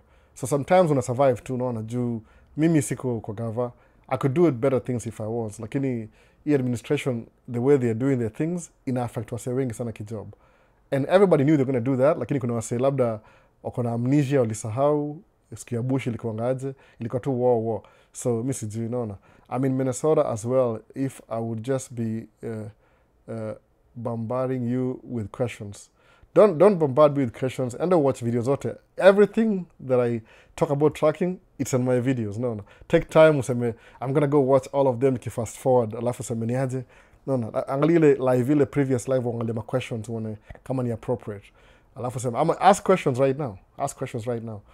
Ukisema bombard me, stuck on a time when I'm working, kama you're 12 hours, not a friendly job to talk on phone or make any video. But I have to. I need the money. Hiyo ni extra money that I need. Itasaidia kwenda mbele. My December sema, I wish I did that.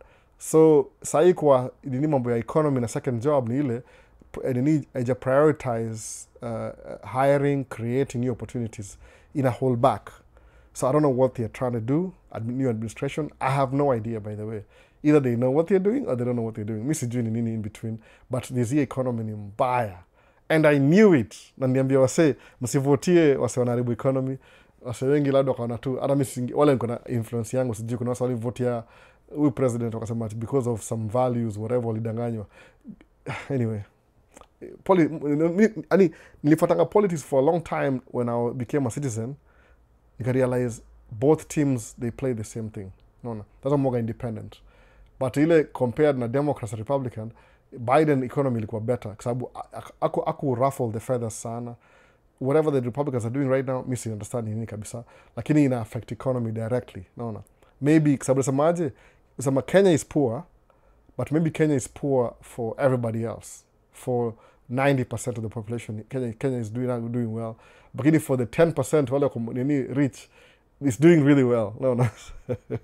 So maybe America sahi, I'm complaining because niko ile bracket ya chini, all of bracket they're making good money, so they're happy. The economy is doing good for them. Inakwanga hivyo, by the way, back and forth. So there's no job creation sahi kwa economy. So I don't know where the money imekuwa funnels to. Maybe to the top 1%. You don't need a passport when applying green card was removed. Nasikia kwa S, kuna sama walisikia wasa kusema hivyo. Ni msema kuna wase making content just for content sake. Mtadanganywa alafu muamini, alafu msema content mwene muwatch, msikie. Kuna ile the art of getting people's attention. Leo na ile moja, acha nikunywe maji kidogo.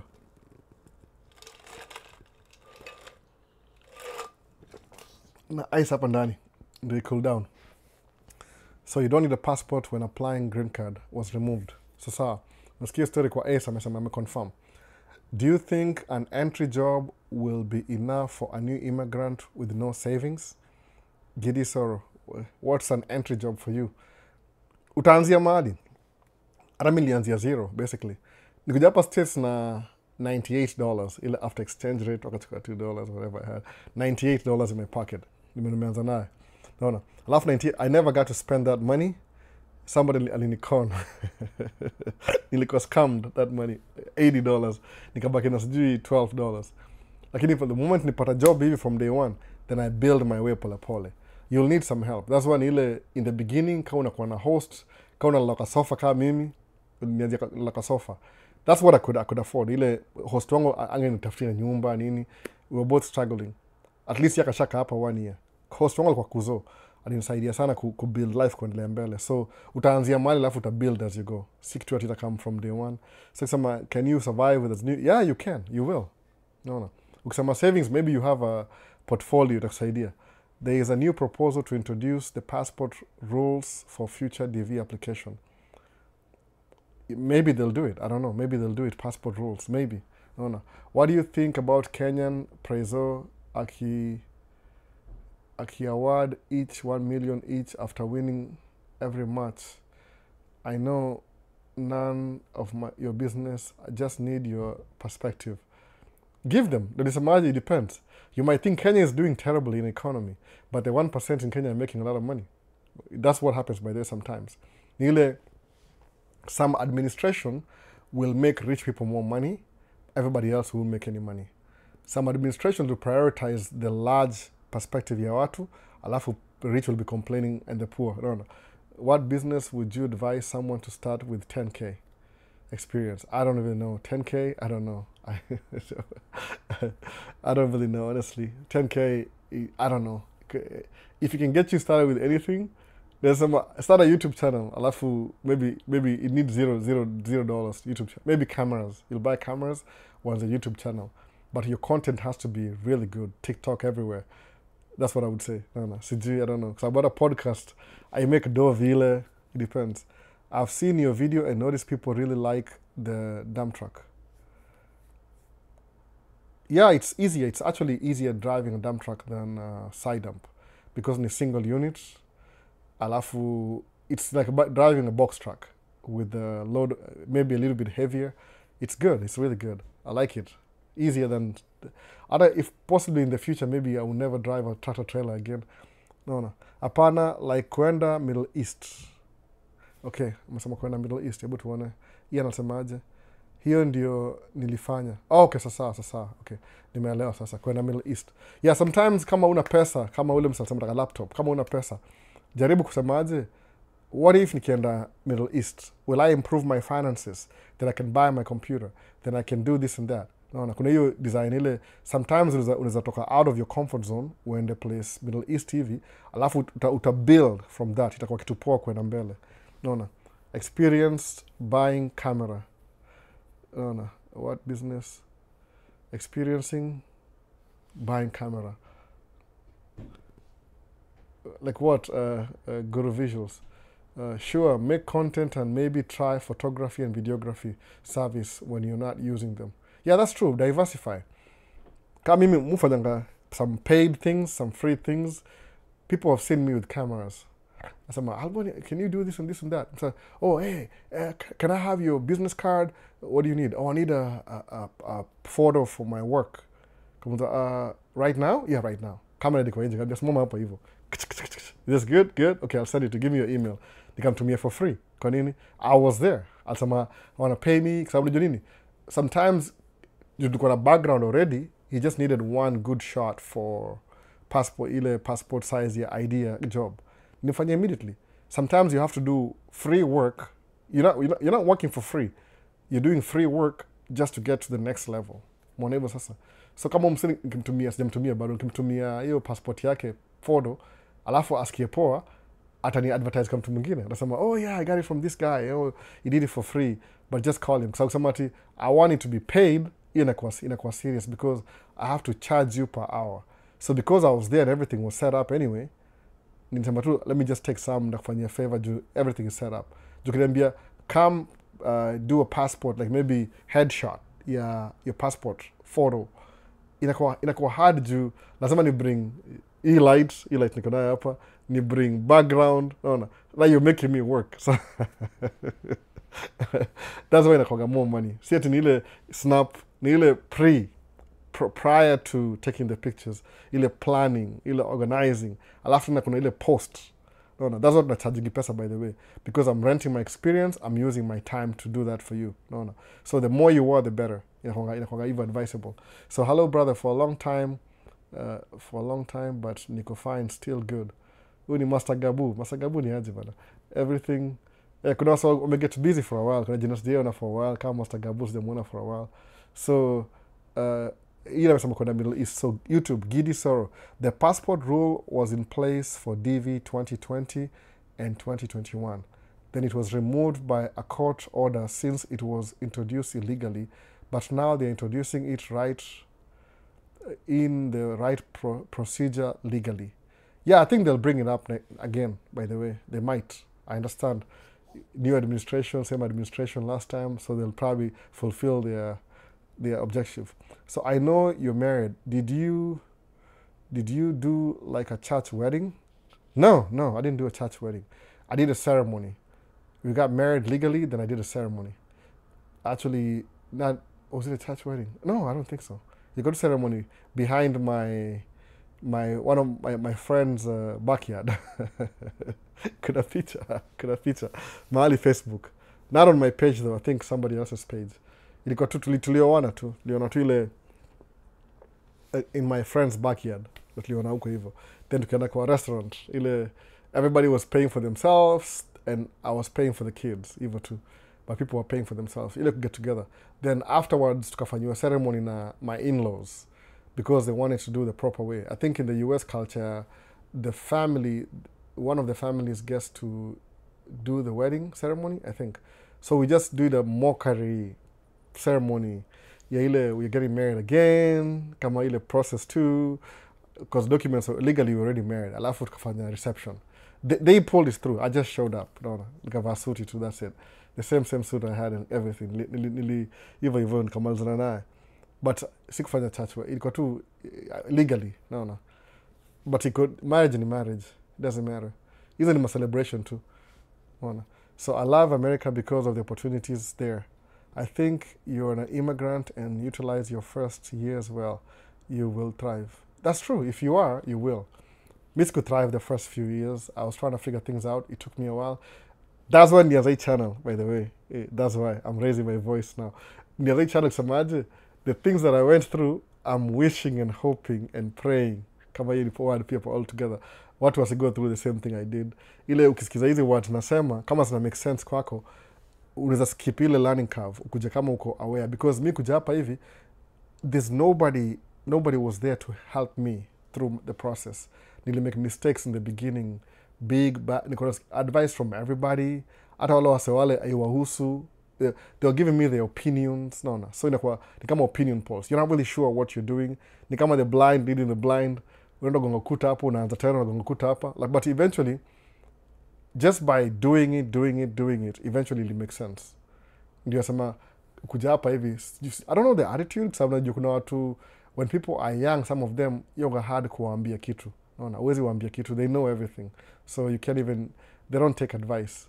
Which is not a good advice. Sababu, mi nikuwa 19. When I was 19, I thought I was an adult as 19. But now, thinking about myself and my thoughts when I was 19, oh boy, I didn't know nothing. the all I knew was so small that I said, oh, if I wish I knew. I didn't know nothing at all when I was 19. Ilikuwa ni kama waste of my time.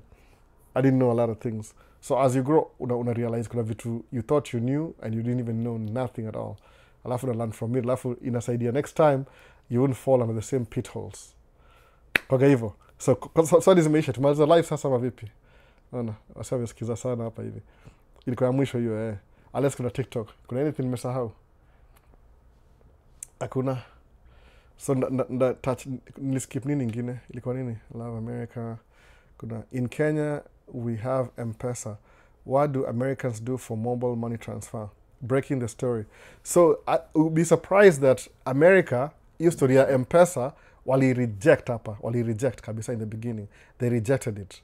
Lakini kuna some companies like come up kama Venmo itongaje? What do I have? Ebu sijui. Sababu nipeleka kwa nini? Niko na American, how do we transfer money? Ngoja nione. Niko na Cash App, Venmo, kuna ile PayPal. No. But mostly mtu tumia Cash App na Venmo. Hizo mbili. Venmo dasi sana, ile specifically. Oh, Zelle. Kuna Zelle, Cash App. Hizo ni ma-app. Same thing kama M-Pesa. It's linked to your account directly. So, mtu tumia hizo kusend money. Zelle, bank to bank, Cash App, Venmo. There's so many. PayPal. But your concept here, M-Pesa, they borrowed from Africa, from Kenya specifically. That's what nani, Mark Zuckerberg, alikabuko Kenya, he was trying to buy the whole M-Pesa. Wakataka kumuuzia. Aliona, this is a really good idea. As a Facebook, your Facebook sasa iko na mangapi kwa world? I think it's the third. Because of AI, tena Facebook can get new life. Iko number 3, I think, in the world sasa iko kampuni. Number 1, of course, ni Nvidia. iko na the most promising, nizuri story ya stocks baadaye. Sahi the highest, the most profitable company ni Nvidia. Ina create chip za computer zile zitawak na AI. Sawa. So AI is the new thing, the new kid in the block. So of course the AI software company itakuwa number 1. Kwa nini? Ndio kuna the most promising shares. So kama ulikuwa na shares like Nvidia umezihold for a long time, the last 3 years hivi zime increase jini 1000%. No. Itakuwa more money side. Sababu hiyo ndio number 1 company sahi. Alafu number 2 I think ni companies za Elon Musk. Alafu number 3 maybe ni Facebook or something. Facebook imepanda by the way. So alikuwa try to buy M-Pesa, Mark Zuckerberg. Ila akienda kam Kenya, akaenda kujua kwa ule mama nani? Mama ule wa fish, akula fish. All that ilikuwa publicity. Akameka kununua M-Pesa, wakakataa kumuuzia. So hiyo app ya kudini kwa sababu uko na hiyo app ya pesa hiyo una making do, unacharge say commission ku transfer do. So ukituma $10 au wana keep 9 yani they'll give you $10 too but wana keep 9. How do they make their money? Ukisema you want it immediately they'll charge some fee. So money exchange you always make money.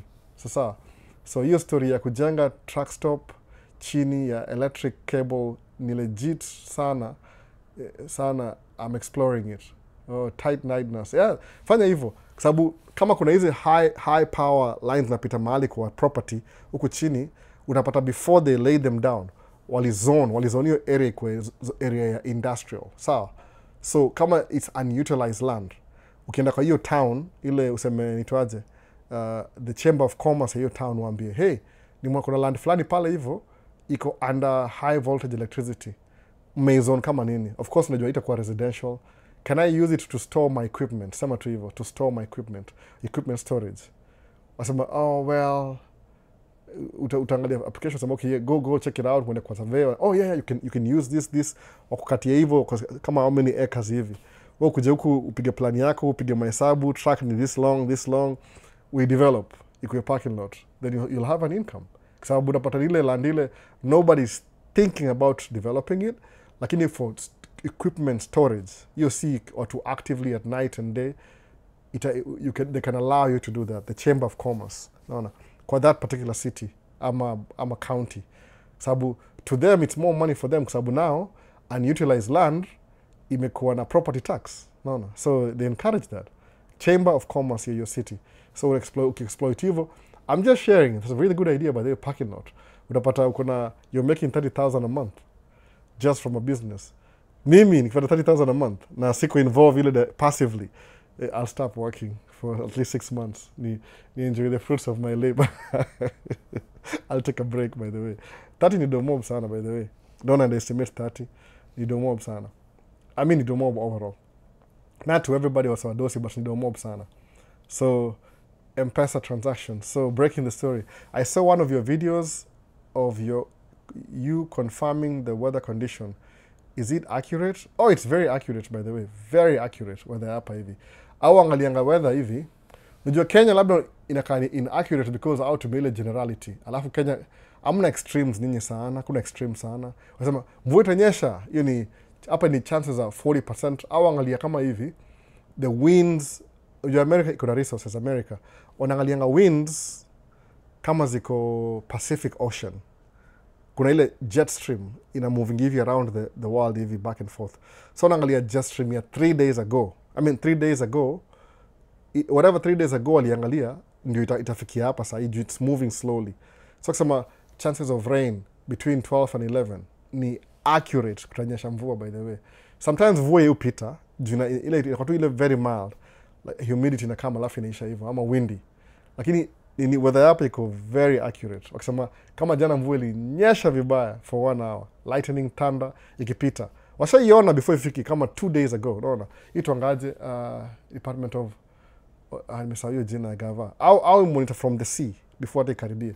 So wako very accurate. Kenya maybe on rely on other people's prediction, alafu wana predict tu, unaona, kwa focus. Ya hapa iko very accurate. Most see ya iPhone ile ya weather station ile kwa TV. Umeona? 30k is good but huwezi hata job. Mimi na hata job na 30k by the way kabisa.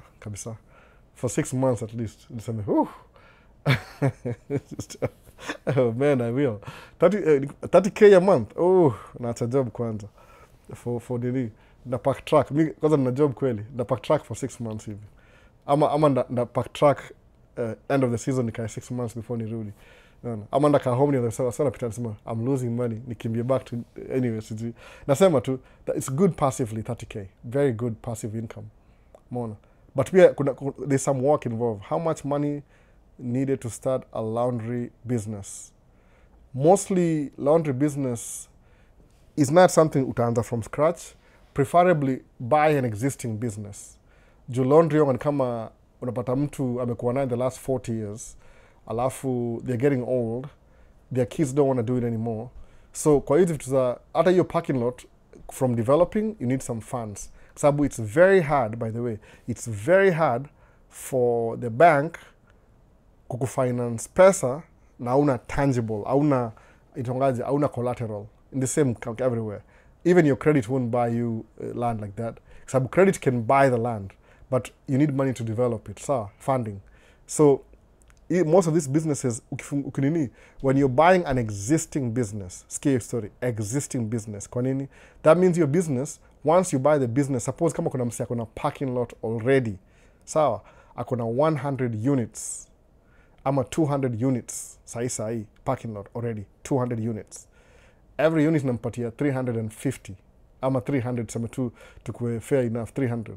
Alafu ikona income every month. Itakuwa nini? Itakuwa 3 times 2, you need 6, maybe 60K a month. So it's already making 60K a month. Alafu wambie bank, I need the money to buy this existing business. Na ndio hii cash flow yake ndio hii hapa hivi. Bank, it's easier to finance an existing business than brand new business from scratch. So preferably, kama una capital, try and buy an existing business that already kuna cash flow. Kwa nini? Sababu bank itangalia hivi, itangalia cash flow, ile cash flow ya nini? The cash flow from the business as part of your asset. Unajua, from the time they give you the money and you buy the business, the profit of your business is still your money. So okay, wait a minute. You need $2 million? Yeah. How much does the business cash flow every month? Gross. I said 60K. Expenses, maybe ubaki na 40K. Akupatia loan sahi, payments ni 10K a month. Wataona, he can do it. Ama 15K tuseme hivyo. Ama tuseme 20K. Na una gross 60K. Wata include ile income ya business as part of your money too. Kwa nini? Because you will grow the business. So as a laundromat, you're better off buy an existing business.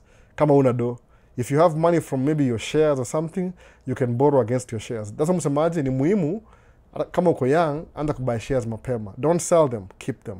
Ndio, ikimature 7 years from now, 10 years from now, when your shares have value, kuna net worth mzuri, you can borrow against your shares to buy a laundromat. Na kuna hasara hapo kwa nini? Because your shares yako kama collateral. Sawa? Alafu utaanza business, which has cash flow. Then maybe 5 years from now, you'll pay off the money. After 5 years from the time you borrowed, now shares zako may increase in value, then your business will increase in value. So you have a double cash flow. Then 5 years from now, you can borrow against your shares again, and again use the money from your business, alafu uta triple business yako sahi from that end tena. Alafu 5 years we pay off tena. 10 years from now, asset yake imegrow. Ulianza kama from nothing, now kuna something, now kuna something times 3, something times, times mara kadhaa. Unaona hivyo? You'll be better off, yani utakuwa money where you were before na sahi utakuwa mbali sana. Nimesema if you're making minimum income, anza na shares, hata $100 a month. Buy shares that you can borrow against. Hata kama iko na dividend, usitumie dividend, reinvest back to the bond. Kama ni bond, kama reinvest everything back. Yani sahau 10 years, watch it grow. If it grow, then you use that could leverage to borrow against that. Itakuwa very good capital. So you don't have to borrow anybody. Nobody has to come rescue you. It's your own effort. You could put money away, investment from 10 years ago, that's buying you your first property. Kwa nini? Because you invested intentionally. Mona, did I know that 2 years ago? I did not know that. It may come about because of kusoma hii book inaitwa I Will Teach You How to Be Rich. Remit Sethi. No. As I recommend, kama ujui. Even as an employee, that's how you get rich. Kama una income mob. Mona. thirsty leo sana. Sije kwa nina AC na run. Niliwasha heat, nisahau. So, Laundromat Hassan wa Isa, buy an existing business. Buddha, sorry I'm late. Kuna shida bana. Do American roads really have bumps? Kwa neighborhood maybe. Sababu most roads hazina bumps. Kuna aufanyanga hivi. In a neighborhood, kuna mali where pedestrians are supposed to be na where the cars are supposed to be. America au prioritize streets za magari kwa newer neighborhoods. Old neighborhoods kama Minneapolis, utapata wana prioritize walking traffic. Houses zilikuwa very organized pamoja because people had less cars back then.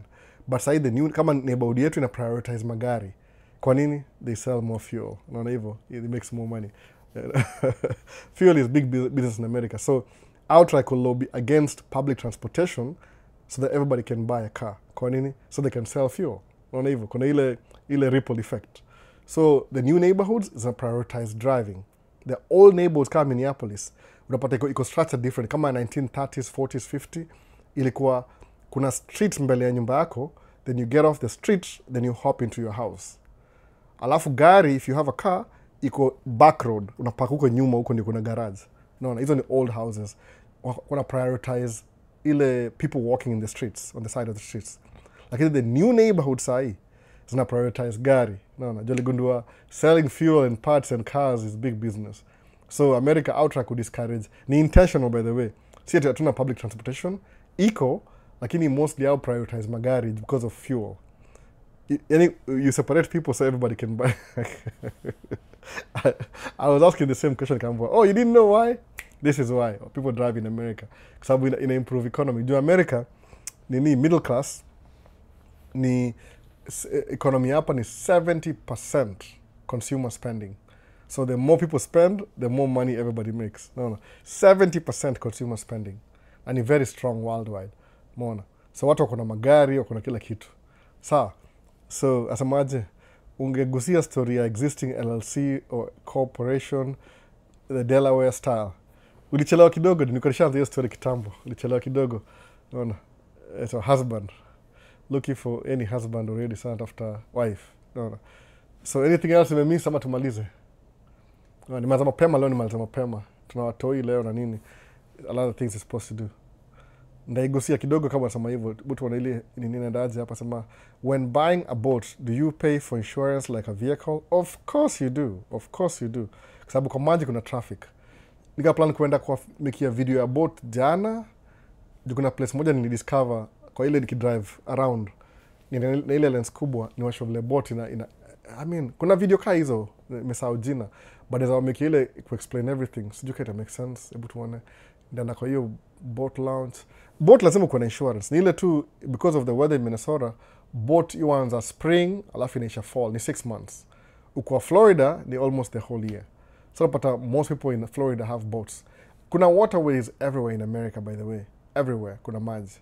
Lake, rivers, dams. But dams hiyo iko allowed juu ni maji ya kunywa hiyo. Umeona? So boats, lazima kuwa na boat insurance, motorcycle insurance, car insurance, everything in insurance, by the way. Alafu insurance, it depends on the value of your boat. Anything happens, they will pay you the value, the current value, minus depreciation. Utapoa brand new, unless ni brand new. There's always depreciation, wanna keep up nayo. Mona. You give them money, so they invest your money, so when anything happens, they can give you a part of their money. They can borrow against their shares to give you the money, compensation. Example, Warren Buffett buys businesses and leverages buying buildings, then with shares and selling them in terms of shares. Asamaje Leon Shark. Example, Warren Buffett buys businesses and leverage buy buildings, then with the shares and sells them in terms of shares. So that makes sense. Warren Buffett, akona shares, yeye ni investor. Mostly, he just invests, by the way, Warren Buffett. His real job is just investing. So, but kama sahi, he's the 6th richest guy in America. 6th. Lakini unashangaa, he's 6th sahi because there's a time alikuwa number 1. Ni ile something new is invented. Unajua kuna ile policy ya I think the French ilikuwa nani, ilikuwa Portuguese, Spanish, French and United Kingdom. Ilianza na Portuguese na Spain kucolonize watu kwanza, alafu ndio kaingia, ndio French ikajoin na United Kingdom. Alafu United Kingdom haikuwa na do kabisa haikuwa na do ya kufanya ya colonialism. So what they did was a cooperation. Hiyo ndio hapa hiyo na husband. They started a cooperation in Netherlands. Watu wa Netherlands. So what they did ni ile, they didn't have enough money. Unajua hivi, ukifungua cooperation, okay, sasa hii acha answer question ya husband asemaje. So difference ni hivi, by the way. Lately kuna nimegetia trend fulani, wase wengi ukianza business, when you start a business, hauna do. Sawa? So there's two things. How do you raise funds ya kuanza business? Kama sasa tuseme example ya Portuguese na Spain. Naona Portugal ilikuwa Catholic, Spain ilikuwa Catholic. Wakaenda wakaomba permission from the Pope. Wakasema, hey, tumetuma ito nani? Ito nani yule? Si Vasco da Gama. Columbus. Christopher Columbus. Ameenda huko Americas. They are looking for a route to India. Kwenda kununua spices. Wazungu walipenda spices sana. Unajua wazungu chakula yao inanga spices, by the way. Au chumvi na generic spice ya wazungu ni salt and pepper. That's it. Hawana kitu kingine. Hawana kachumbari, hakuna kitu kama hiyo. Unaona, waga very dry. Ukipewa dishes zao za shangaa shindwe tasteless. So but they loved spices, or the royalty. So ndio Portugal ikadivide hivi Americas. Anything from the east ni Portuguese, from the west ni Spanish. Sawa, wakadivide hivyo. Virtual division from the Pope. Lakini kumbuka France ilikuwa atheist by that time, 16th, 15th century. France was atheist. No, iko na church. UK ilikuwa Anglican. So they didn't really care what the Pope says. So wakasema, hey, Spain is making a lot of money. How are they doing it? Wana colonize. Okay. So France kasema, I'll join the party. Alafu UK kasema, I'll join the party. France ilijaribu, miserable. Haikuwahi succeed. Sabi process ya ku-assimilate watu haiku make sense kwa Americas. Lakini UK haikuwa na do enough ya ku-outsmart Spain. So what the UK did? Walifungua cooperation. Sawa. What's a cooperation? Cooperation ni, nimesema in the beginning of this live, nani nitasoli kama hiyo. Cooperation ni kama publicly traded corporation. So individuals could buy shares of the corporation, ndio whatever profits the kingdom makes in the new colonies, watapata do yao hapa hivyo. Unaona? Watapata do yao hapa hivyo. Hiyo ndio history ya corporation, ilianza hapa hivyo. I think ilianza na watu wa Netherlands. Au tuangaje? The Dutch walifungua corporations, wana sponsor boat. They didn't have enough money to buy a boat. So unajua nini, one of the best boat builders in the world ni watu wa Netherlands. Hao ndio the best, by the way. Watu wengi buy boat zao kwa Netherlands. So wali crowdfund, ile crowdfunding. Unaona? Waka crowdfund na mashares, wakaza kampuni, British, American, Indian company. Ikaenda British East African Company. Hizo za colonial companies hizo. It was a company, ilikuwa na shares. So if you want to benefit from slavery, unanunua shares kwa hiyo kampuni. That's what they did, by the way. The same business. Lakini mindset yao sewa, especially UK and France, walikuwa na one mindset. Mindset yao ilikuwa ile scarcity mindset. Walisema the world resources are limited. So if we want to be rich, we have to take advantage of other people's resources, then we'll become wealthy. No. That was their very twisted ideology. No. Scarcity mindset. That explains why mpaka leo colonies zao au benefit or extract from their colonies na afu they don't leave anything behind. So when I believe if they have more money, then they'll have more control over the economy. Unaona? Hiyo ndio policy yao. Alafu they were too late to the game kidogo. Ubaya ni ile one of their colonies kama United States ilikama ikajijenga ikakuwa more independent mpaka eventually ikakuwa its own country. Alafu ikakuwa powerful. Then the same time ikakuwa powerful, they started doing the same thing the people in Europe were doing. Same ideology. So company akonga hivyo, you sell a piece of your company to the public. So because you're selling a piece of it, the money from the public itapatia kampuni yako income. That's how you raise money from your income. Alafu your job is to make sure that ile pesa umemake kwa hiyo kampuni yako unapatia wase returns. They have to make money. Two ways. Some people will naona kiendia hapa hivi, niko poa kabisa. Some people wanachukua hiyo pesa nini ya nitwaje ya shares, alafu instead of withdrawing uta reinvest, you'll buy more shares. Every time you make money from shares, autumie pesa, you buy more shares. So get shares, you buy more shares. Get shares, you buy more shares. So your portfolio is increasing in value. So ndio at some point say, wow, I have, how much are you worth? Oh, I'm worth $1 billion in shares. By that time you're in mbali. Sema tu 100 million. Sema 10 million. Mi nenda mbali sana. Hii ndio more, by the way. Elon Musk, si ati Elon Musk akona cash money, akona sijui, akona pesa ni shares, ni stocks na shares kwa kila kampuni. So Warren Buffett yufanya the same thing. Hiyo nunua utility. Kama sasa kuna insurance company moja hapa America inaitwa Geico Insurance, naona waiting for SpaceX IPO. Yeah, IPO, naona hiyo ngojea SpaceX. So una buy shares za tuseme kama alibuy railway company. Imagine Warren Buffett akona company moja itonga holding company inaitwa Berkshire Hathaway. Hiyo ndio holding company yake. So the holding company, its only job is to buy companies, other businesses. Alafu unaoperate kama business independently. That's what they do. Sawa. So akibuy kama alibuy ni company gani? Inaitwa Burlington North Santa Fe. I think ndio hiyo ni yake yote hiyo kampuni. Ile train video ile ni kwa Canadian Pacific. Kansas City kitika hiyo.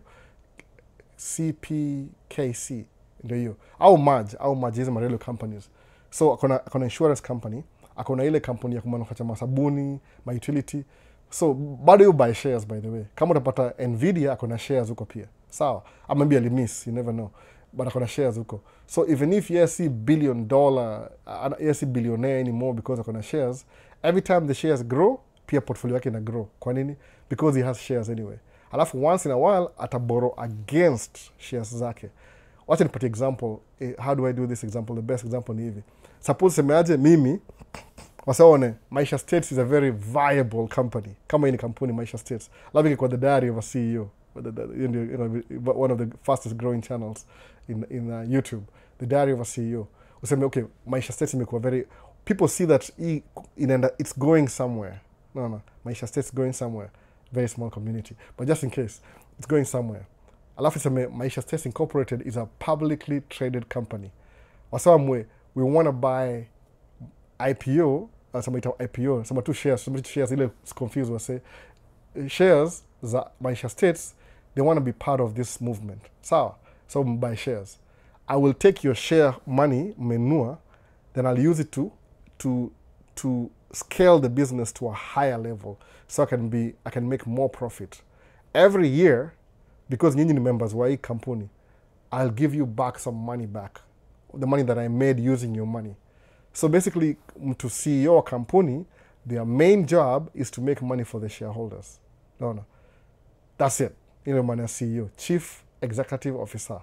No. Their main job is to grow the business and make money for the shareholders. That's it. Kwa nini? Sababu initially kampuni kianza, ama when they decide to make it public, the funding from these people is what's running the company in the beginning.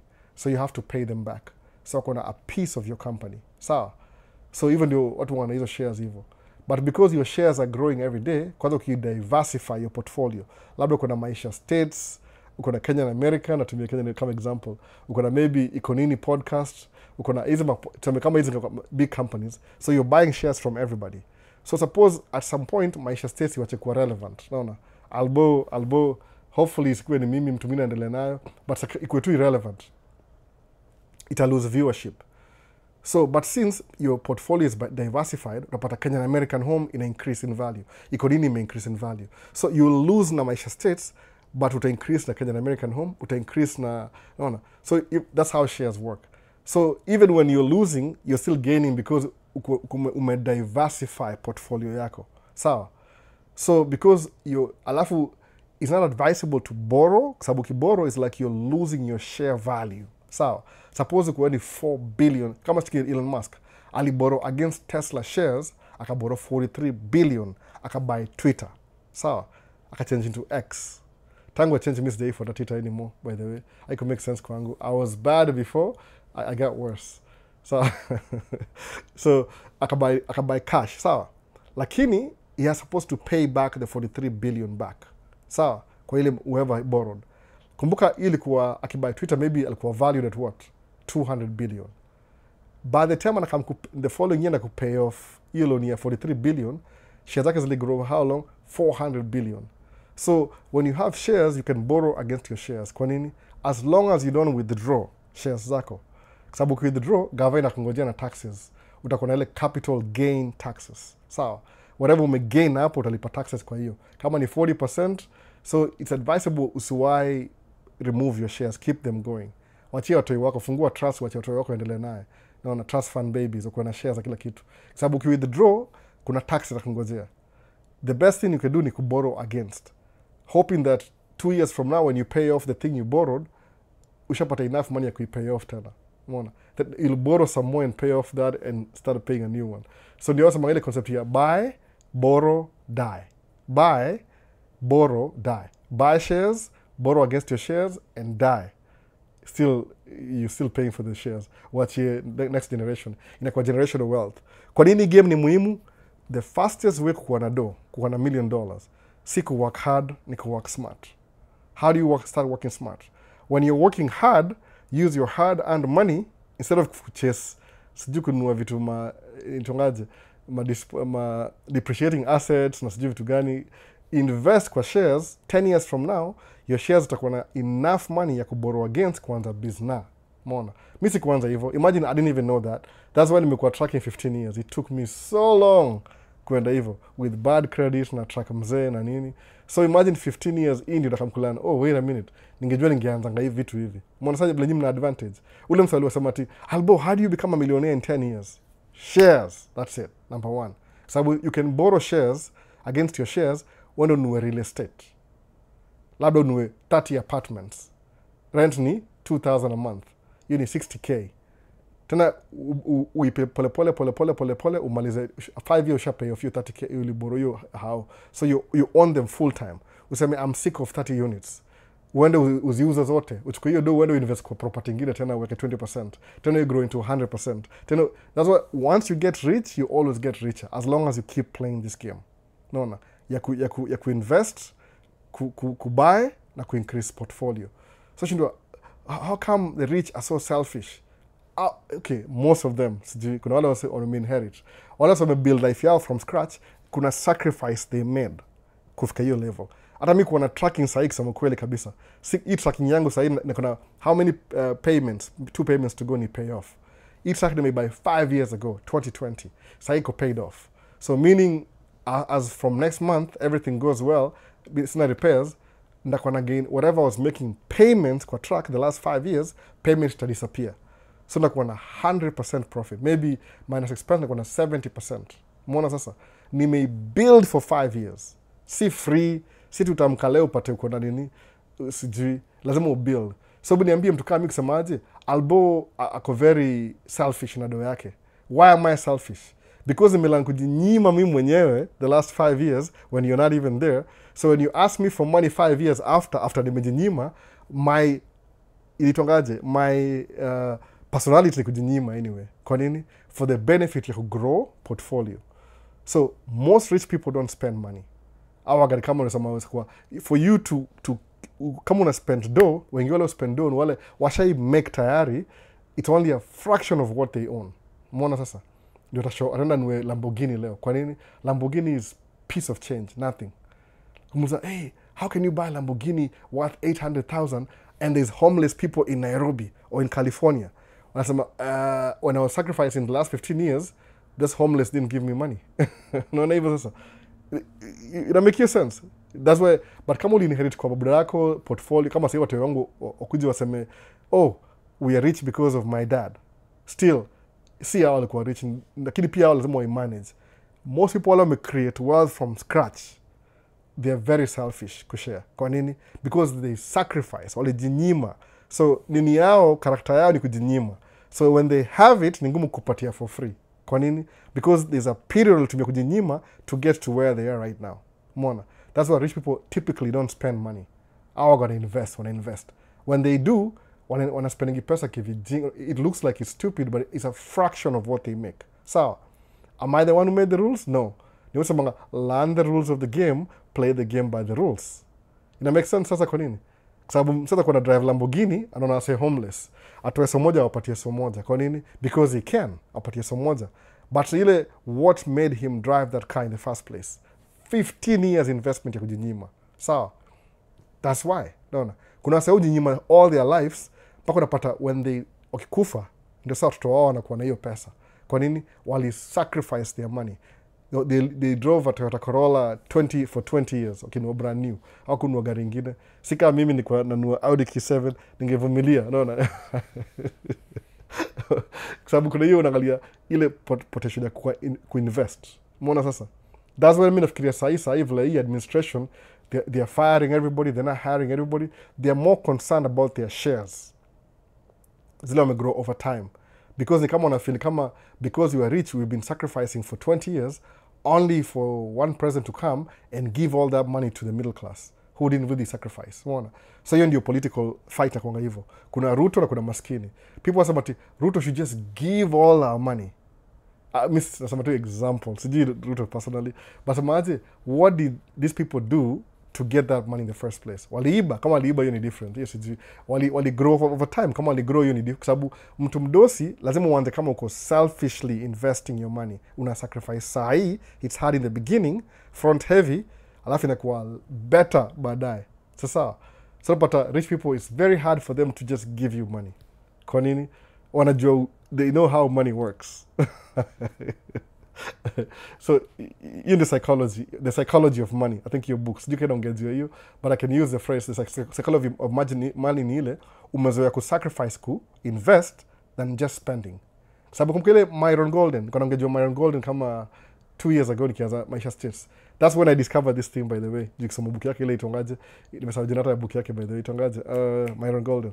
Alisema hivi, kuna mindset ya maskini. The poor, how do they understand money? Money is to pay the bills. Ini kumbuka nini Myron Golden, alisemaje, every time a poor person gets money, the first thing they do ni nini? Pay their bills. Wana spend. Kwa nini? Because pesa yao ni survival mode. Unapata unalipa, unapata unalipa. So it's not really paycheck every month, according to Myron Golden. Kama alitangaje Myron Golden, transfer of your money, transfer. Because you get it, you receive it, you spend everything just paying your bills.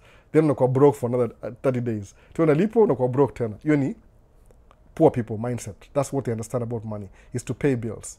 What about middle class, which at that time middle class? I'm still middle class. What do? We get money, we pay for stuff you're not supposed to pay for, but because we want to pretend we are rich, we buy things on credit. Sawa, kama Audi Q7, truck, nini, deni. So every month when you get money, what are we doing?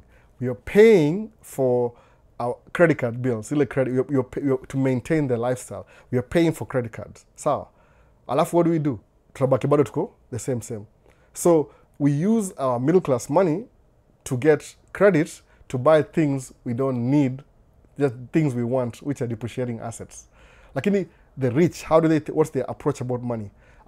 Every time we receive pesa tu hivi, 20K, investment. 20K, investment. So what if they want to spend? They borrow against their investment. So come on a reverse psychology. That's how they have more money than we do. So, from trashman to cashman. I mean, it's been a while since I saw your book, but I remember the concept. So, Miguduiz was shares 2 years ago. That's exactly.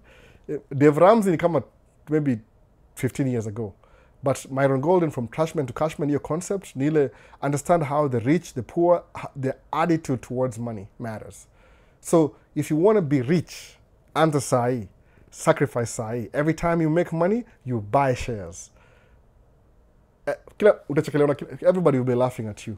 But the funny thing is, somebody who's investing, now when you start investing and look at everybody who's spending money, people wanawachekelea.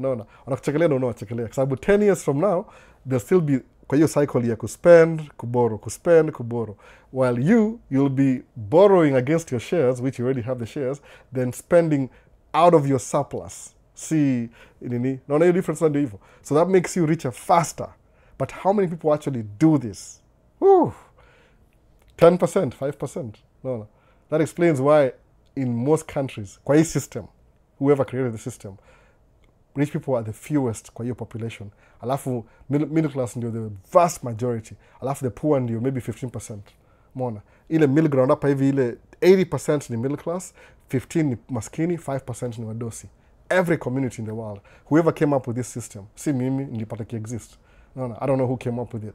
Lakini yasema, learn the rules of the game, play the game by the rules. Once you understand this story yote. Juu, kama huwa gana work hard kumake do yangu, alafu nikupatia tu hivyo bure, for nothing. Itakuwa hard. Kwa nini? Because I'm investing. Oh, I'll book on a bat, you'll win green card. Si hivyo. Nimelani vitu 2 years ago, by the way, nikianza channel. Actually, that's what motivated me kuanza channel. Juu nichukua all my knowledge from the beginning. Basically, kama kusoma the from trashman to cashman, nisema, now I can do a YouTube channel and I can explain my life. Kwa nini? Sababu kusoma from trashman to cashman, ili break through ile cycle yangu ya kutafuta do. I was just wallowing.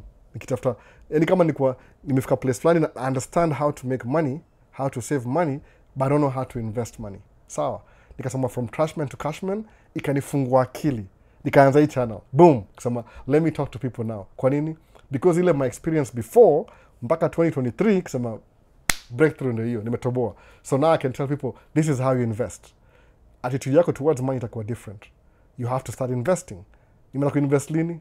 Maybe 2022 hapa hivyo. Hata before nisome trashman to cashman. Sababu, it's like, I was missing something. Siku najua ni nini kabisa. So sai, how far am I don't even know. Sababu mimi siangalia shares zangu, tupa pesa kuna sahau. Unaona. Ni mob, si mob sana by the way. But hopefully, because nime pay off track moja, hopefully, I'll try and level my debt, ni invest more. Unaona. So, ukiniomba do in the near future, ndakuwa very, frugal. Kwa nini? Because now I'm trying to build something bigger than me. Unaona, eventually, imefika hapo hivyo. That's the attitude. So kama umake do naangalia, where am I? Kwa hii ladder. Mimi ni maskini hapa. How do I get to middle class? Maybe nikienda Middle East, nda increase kwa middle class. Sawa, ingia middle class. How do I invest? That's how you shares go everywhere. They go everywhere, by the way. I think worldwide, you buy shares everywhere. You buy a piece of a company that's actually making money. I'm on a basket of the shares the company portfolio will increase. Itakambada, it make sense. No. Hata ukilose moja una gain nyingine. It's a game that ina make sense over time. Umeona? That's why Myron Golek samaje, one of the phrases zake ilikuwa nini? Ikasema, time is more valuable than money. That's exactly what he meant by that. How did I know that? He doesn't tell you that in the book, by the way. Lazima umsikize lectures zake. Alafu, people who want to know the information faster, you don't have time to read the books, you don't have time to understand, you will pay Myron Golden $250K, $250,000, akufundisha in 8 days. So, so it depends on your expedient. How fast do you want to learn this concept? 8 days, $250,000. If you want 9 months, maybe 50,000. If you want in like 2 years, maybe itakuwa 1,500. It depends, in a stretch out. If you want to learn at your own pace, buy the book. Alafu soma book, alafu understand. Alafu msumbue na Q&A every time kwa YouTube channel. You just choose your path. Because that's why samaje. Now neza kambelea watu niambie wase about business. Is it because I know everything? No. It just nimefigure out something that I didn't really know. The missing piece. Nilikuwa hii. Boom. So, have I learned everything since then? No. There's still a lot to learn. But I'm glad nilinge hiyo path. I'm walking towards that path. Sa inaweza ona, just see coincidence. There's no coincidence. I'm a bahati. Musa mangaje, what's my definition of bahati? I'm making it mine, by the way. It's not mine. I'm just quoting somebody. Luck. What's the definition of luck? Luck is when preparation meets opportunity. Hiyo ndio definition yangu ya luck. I'm not just lucky. No. When you prepare earlier on, when the opportunity arises, hiyo ndio luck. You're very lucky. Because when preparation meets opportunity, then that's when luck happens. Unakuwa na bahati. Sawa. Siti bahati ni kama it comes from somewhere because you pray every day. No, I wish. No. Yung sana pray na ako prepared, ataget hiyo bahati, itakam tunaona. There's something kuna ile kitu watu waonangi hapa hivyo. You can't pray away to riches. If that was possible, then everybody who prays will be rich. That's not how it works. Kuna ile there's work to be done, foundation. That has nothing to do with the religion, by the way. No. You can pray all you want. You need difference here. Kuna ile, the way the system is designed, your finances, kwa world sahi, the current world. I don't know what 1,000 years was, There was a version of this, by the way, somewhere in Rome, Italy, uko mahali uko. But the whole world sahi ile finances inawaki hivyo everywhere. By the way, shares, stocks, you become richer faster. The only Europe watu wana invest sana. Unajua kwa nini? Their governments invest on their behalf, alafu everybody is paid a median wage. Sawa. So the reason why America iko ile exceptionalism, by the way, ka ujai understand your concept, we pinch kidogo even ile, it gives anybody the opportunity to be a multi-millionaire. Kwa nini? Auko restricted. Life is hard enough to make you think. Europe rapata everybody is paid the same, wakuna sijui family leave, wakuna sijui nini. Kwa nini? Hii pesa wali make kitambo 18th century for free labor. So wakuna hiyo nini already na resources. So they already ahead of everybody kwa hiyo game. Wakuja hapo wanze from afresh, lazima uanzie mahali chini. The best country kudu hivyo ni America. That's why musabanga kujeni States. Kwa nini? Kama kuna siri, kama unafikini siri. That's what I'm saying. Ni free market. Ukuja hapo understand concept which only 5% au exploit. Uta make it, by the way. 10 to 15 years. Si 1 year ama 2 years. Kama kuna 1 year super genius. Naona. Mimi si your type. Mimi ni mtu wa kawaida tu. Middle class. 10 to 15 years hivi uta make it. You'll be buying businesses everywhere. Sabu, the one thing ligundua kwa America ni ile, people are always selling their business. Actually, banks, they'll easily finance you if you're buying an existing business than starting from brand new. Mona. So the quickest way kwanta brand new, kama sema mambo kama tracking hivi. Tracking ni cheat code in a way. Kwa nini? Because if you're tracking, the right type of tracking, iko na income, by the way. Tracking iko na cash flow. You're working hard, but you're making more money. Sawa. Hiyo ndio cheat code. So because you're working hard and you're making more money, inakuwa temporary. You can do tracking for 5 years. Kuna wasa do tracking alafu wana invest mtaani. Kama building, nini. Good still. But believe me, kubuy shares ina grow faster than an actual building. So preferably, ukile story ile niambia bro, sometimes kama kununua Range Rover, invest kwanza kwa kitu cash producing asset, then use the profit from the asset to buy yourself a Range Rover. Itakuwa easier. Juu mengisha ile cash producing, au utafeel ile uchungu ya sababu technically you're not the one paying for Range Rover, your asset is paying for your Range Rover. Same thing na kubuild hao mtaani Kenya real estate. Nunua shares kwanza, borrow against your shares, and build your property Kenya. Kwa nini? If things go south kwa your property Kenya, you didn't just lose all your money in one property. Kuna shares bado zinakuhold afloat. You don't want diversifying your portfolio. That's what it means by that. Kauja you understand? Diversify. Hata ikifail, hii bado iko. Unaona? Kuna wasa labda kuna shares ya Delta. Delta ndio number 1 airline company kwa world in terms of ile do yake la make. Of course hizi ma Emirates za Peter Delta. Lakini Delta iko na market moja ya local everywhere. Unaona? Kama Minneapolis walinunua company moja, it was doing in Northwestern, ilinunua Delta. Delta headquarters ni Atlanta. They have more planes, more staff, more everywhere in the world. Sound your number 1. So ukinunua shares za Delta, uko na guaranteed over time as long as Delta exists. IPO yao, kaza tumia IPO yao, you'll always make money in a Delta. So that's why sema kununua hiyo portfolio ni muhimu. So the more money you invest in shares, una keep everything growing. Same as life insurance. Wapi mtoto life insurance? Lydia, life insurance. Asema the same thing, ina grow na wewe. So easy cheat codes are even that's what makes you wealthy. Si work hard. If you work too hard blindly, utadai ukiwork hard. No. Siwezi kuambia anything. Hiyo ndio such cheat code ya hii place. So kama umake do semaje, how can I get myself to a place middle class that I can invest? Also mangaje the magic number according to whom unga remit seti. Asema 100,000 6 figures.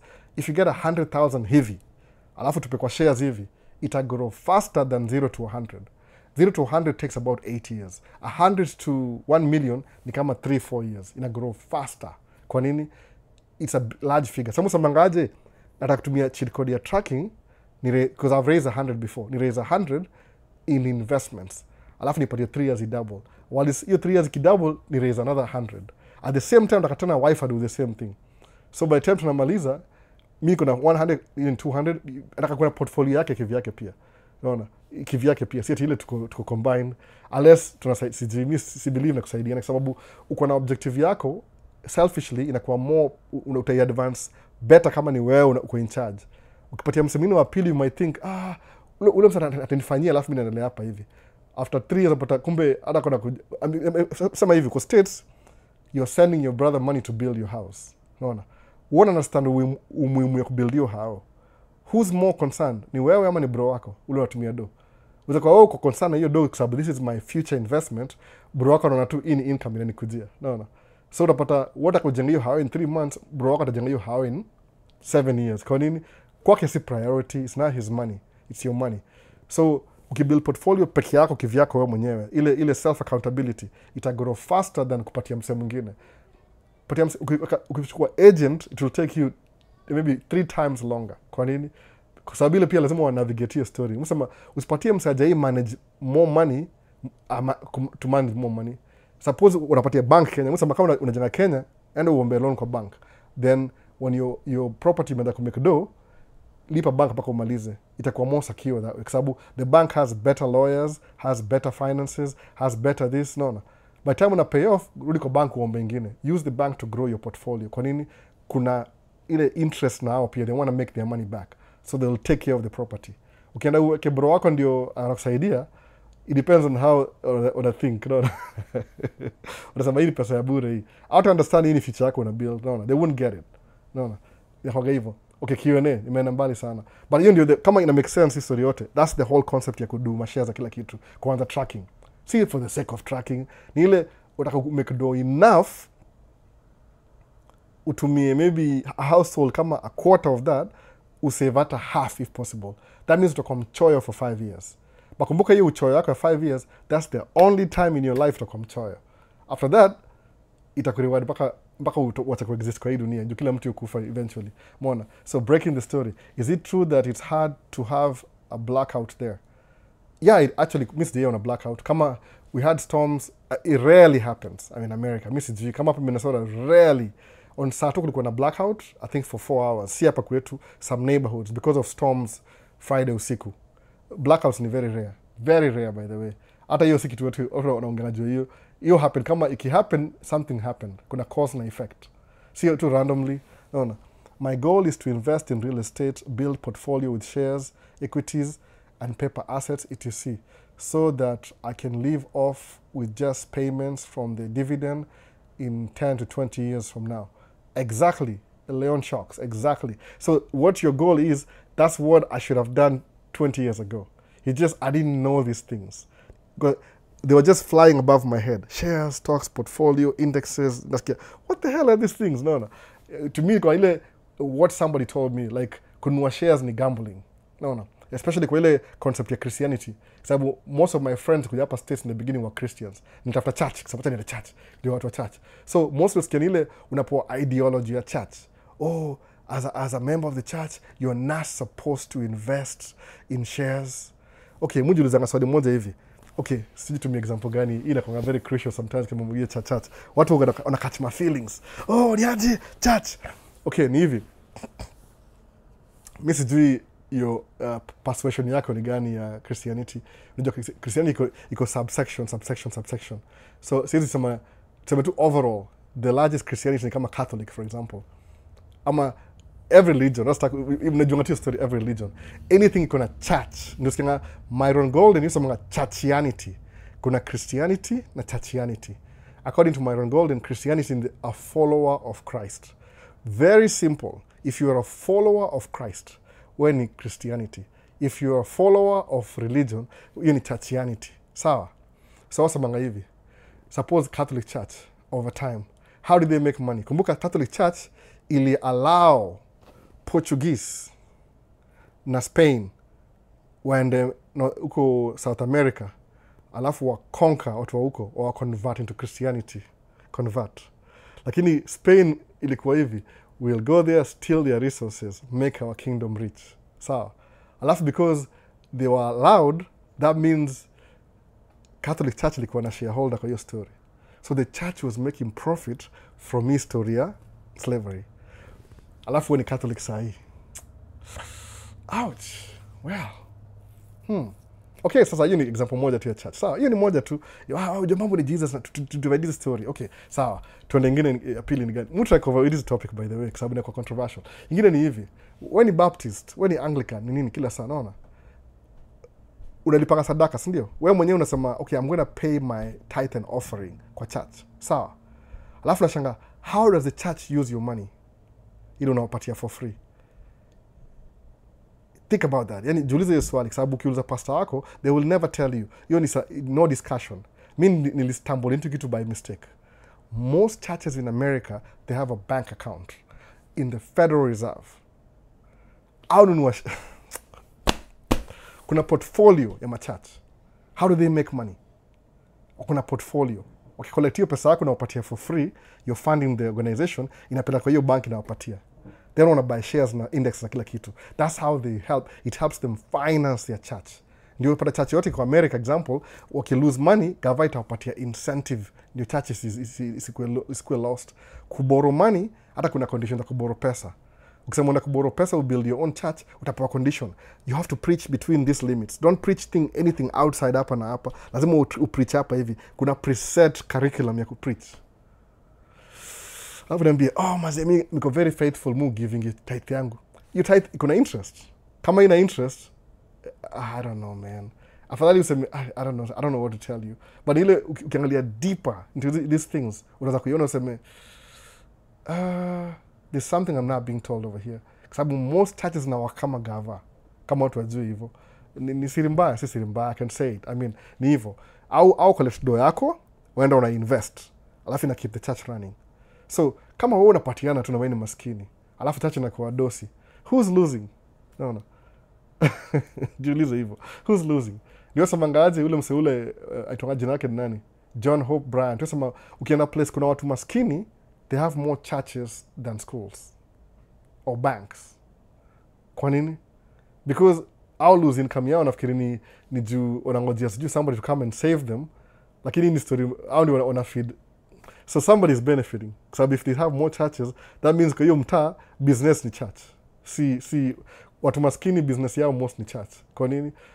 Wanataka advantage ya your spiritual bankruptcy, alafu wanakufeel every weekend. Wanafeel you every weekend. Enough to get you to come back next Sunday, alafu unaendelea kufiliwa, unaona? Sababu hiyo portfolio ya nini yako unapata sadaka kidogo kidogo, haba na haba ijaza kibaba, alafu unachukua unaenda unainvest hiyo. Does it come back to you? I don't know in what way. Sometimes it's hard to tell. No, lazima angalie books za kila church specifically. That's what troubles me in history, organized religion. That's any trouble evil. No. It's used to make money in so many ways. Nile tu unaambiwa tu believe by faith. Usifikirie, don't even question. If you're questioning this, then you're questioning the okay hapana. Do your own research. No. Si ati ile ati unikasirikie walk away. Hapana, mambo ya financing, no. Kuna system ili creatiwa. Church is part of the system. Yoga non-profit church, non-profit status. Unafikiri mbona walipanga non-profit? Ganzi yao yote wanapelekea gava. So nini mbaya na wewe bana? Naona. Gava itaka control separation of church and state. Inamaanisha church iko hapa, alafu sikia vile niambie hivi, una preach wangaje mambo ya church na state? How does your preacher na kupreach hiyo story? Unapoa tu enough ya kukupata tu baki tu to keep the status quo the same. Naona. Lakini ukiangalia the big picture, unaambiwa don't even question that. Ni kama unaweza question Mungu mwenyewe. No. Anyway, I didn't have to say that. Msao sema hapa ninasema see the light. No. True. Church ni business, especially in rural Kenya. In Nairobi, churches thrive in low income areas only.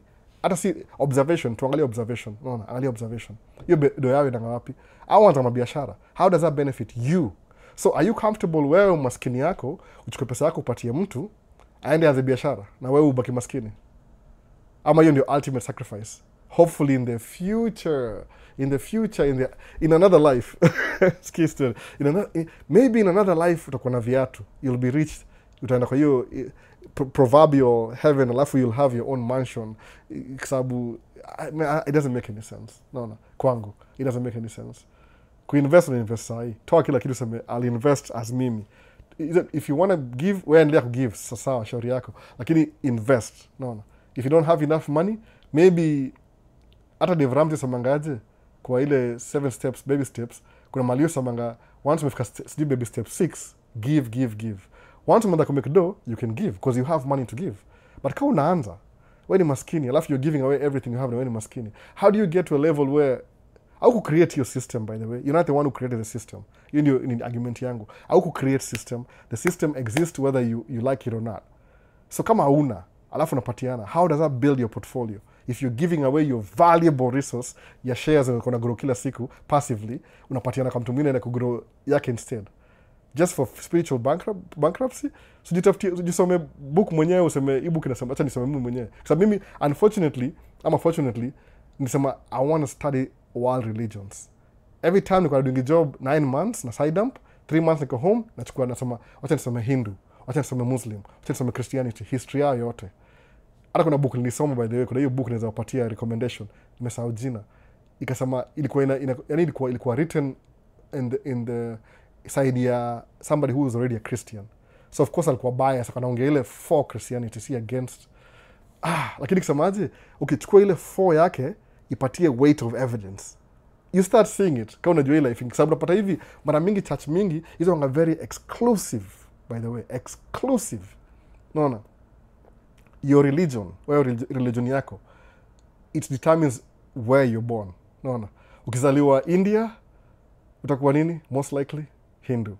Ukizaliwa place kama Middle East utakuwa Islam. Ukizaliwa Africa juu ya colonialism utakuwa Christian. It depends on your location. Sawa.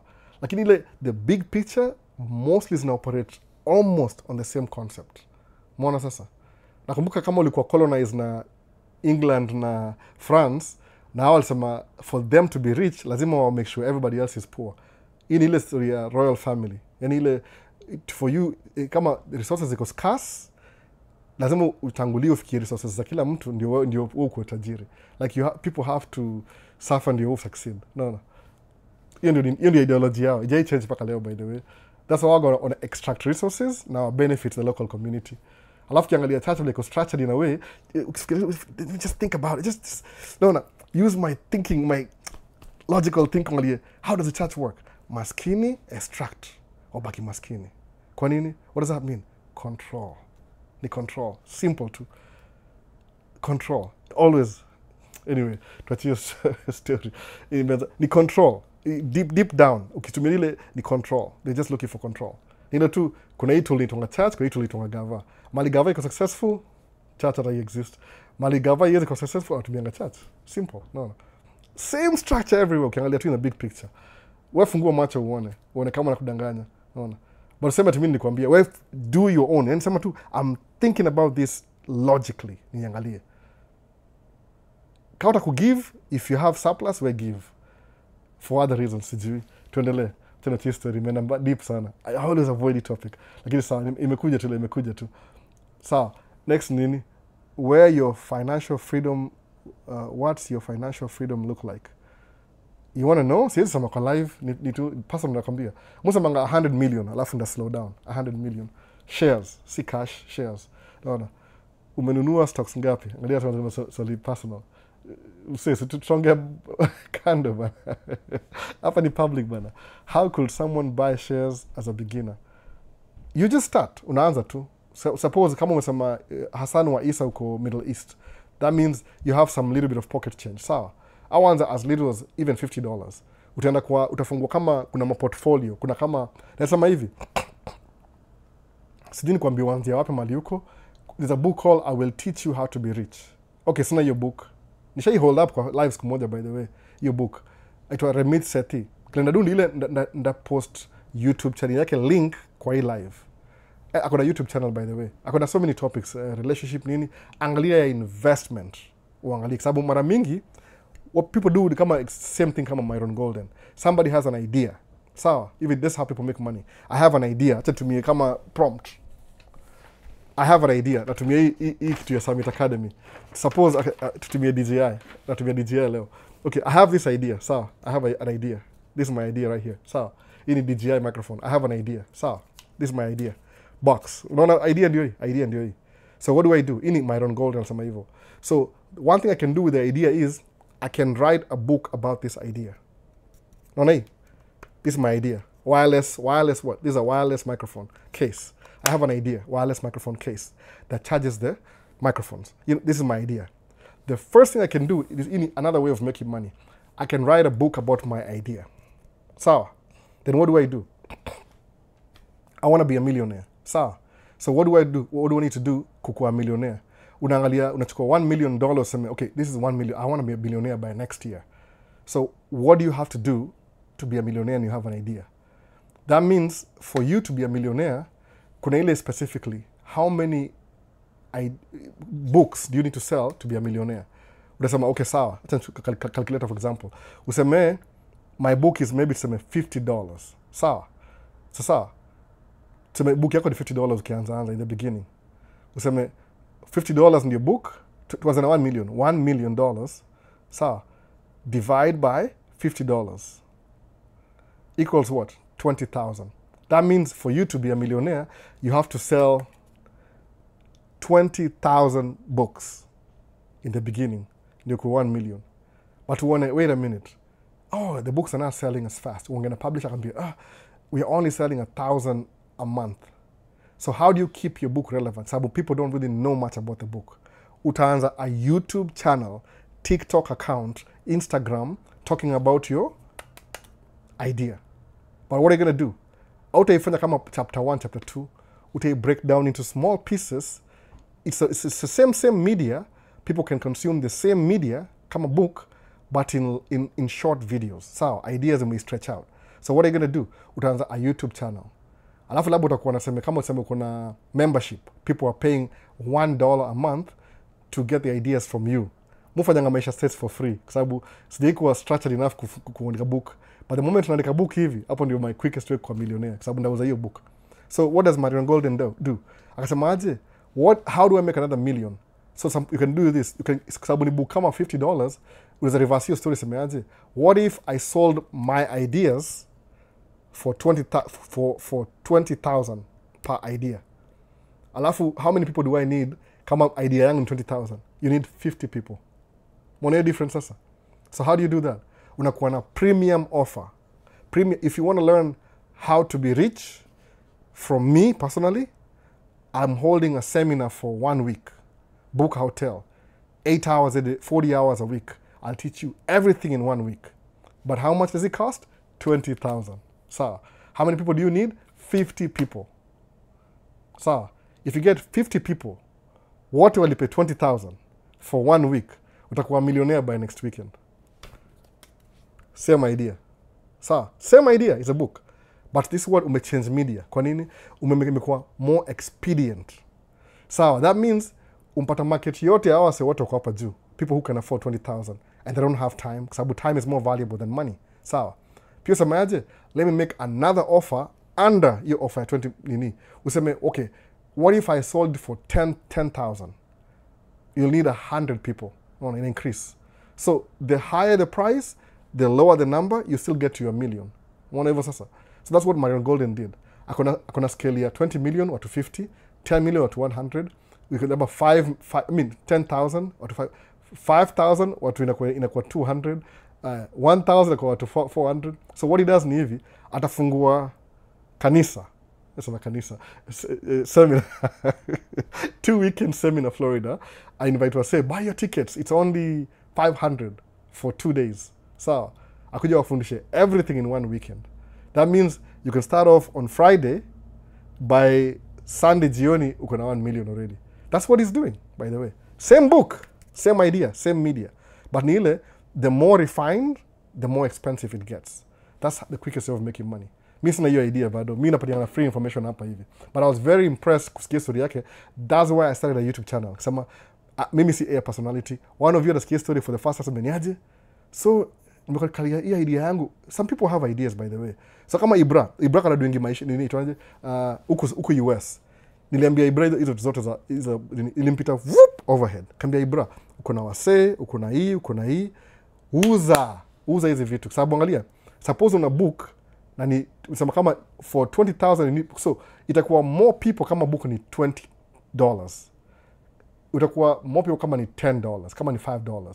So instead of kuuza book for $5, fungua membership ya YouTube channel yako, members only, useme ni $5 a month.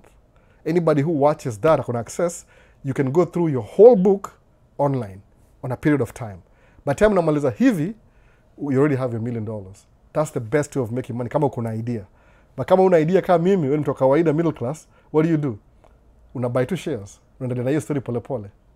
Mwone hivyo sasa. Hope it makes sense. Labda ningetumia diagram ningekuwa poa sana.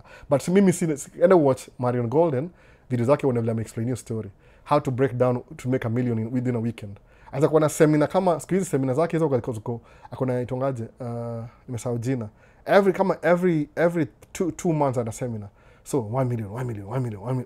So siku hizi anamake do hivyo, the same book, the same idea, naona from trashman to cashman book, iko na YouTube channel, iko na media hapa, iko na membership, iko na training, same idea, same book, naona same thing. So kama una do ya nini ya kuanza hiyo project yote, go watch Myron Golden and invest, useme watch YouTube channel zake zote, naona kama unaweza buy book alafu watch YouTube channel zake zote kama una do, sababu hata wewe unaweza do the same thing he's doing in your own way, naona utamshinda. By the way, hakuna competition, sababu pie iko at limited, there's only one pie, naona. Kumbuka nini, there's one time Microsoft was the most richest guy kwa Bill Gates. Alikaa for how long? 1-2 years, somebody else invented. Siku hizi ni Nvidia, kampuni ya AI. Maybe 2 years hivi, something else itakama, idea ingine itakama. Last year ilikuwa nini? Amazon, SpaceX, Tesla. Every year things change, which means hii world iko na unlimited resources. Ile limited resources ya colonialism, it's dying out. Naona? It's dying out, by the way. Iliko concept ya watu, very few people in a corner of the world somewhere. Walikuwa na scarcity, they thought scarcity is everywhere. Mona. Siku hizi imeanza kufunguka. Chukua hiyo advantage, semeaje, I will build something for myself, alafu nipatie do forever from now. Alafu to change dynamics yote kabisa. But so if you just giving your money na kuna shares, ni unfair kwako. Anasemaje vile msa na mkuu anasemaje, I don't think God wishes you poor. Unaona? Ama utakuwa punished by fire. Ni scary tactics. Anyway. So Hassan Waisa, endo angalia Myron Golden, ama I will teach you how to be rich, jina yake ni Remit Seti. Ndio kwa hii comment kwa nini, kwa hii video kabisa kwa comment section, nda post maybe video yake moja na video moja ya Myron, uklik hapo hivyo, uende subscribe, uanze kufuata hao wase pia. Uwaache usikize hii story. Na hii concept, by the way, hii idea nimekupatia saa hii. Useme let me learn these things. Sema hey Albo, following silently here. X shots. Imeona basi. Imeenda half an hour extra. I say tunaweza video call Maximilian Goya. Siwezi saa hii, niko busy kidogo, but nitumie tu text message alafu tuongee. Kama una swali uliza kwa live, by the way, Q&A. Hii ni Q&A. Hapa tunaongea everything. Naona. Usi video call, sema tu exactly what you want saa hii. Naona. Tusema tu fanya hivi na hivi na hivi. Naona. That's why ni muhimu kudu hizi vitu. Manze hatuna hata kazi hizo shares na stocks to buy aje Mr. Nature. Ninasema hivyo, angalia mali yuko saa hii, uone how do I get myself placed ndakuwa middle class. Jitoe Kenya, enda Middle East out akalebara, sawa. That means they have a need, the need needs to be filled. Nimetolewa live access, imeisha, sijui kwa nini. Nimeongea kitu fulani. Nimekatoka live ya TikTok, sijui kwa nini. Hope si kitu mbaya, ama nisahau kurenew, sijui. But ndio hivyo story, naona. Labda nimekatwa nje juu ya controversial story TikTok. Hope hajaniban. Imekatika tu. So ni hivi, tafuta tu tafuta place unajitoa hapo hivyo. Focus seme najitoa Kenya ni Middle East.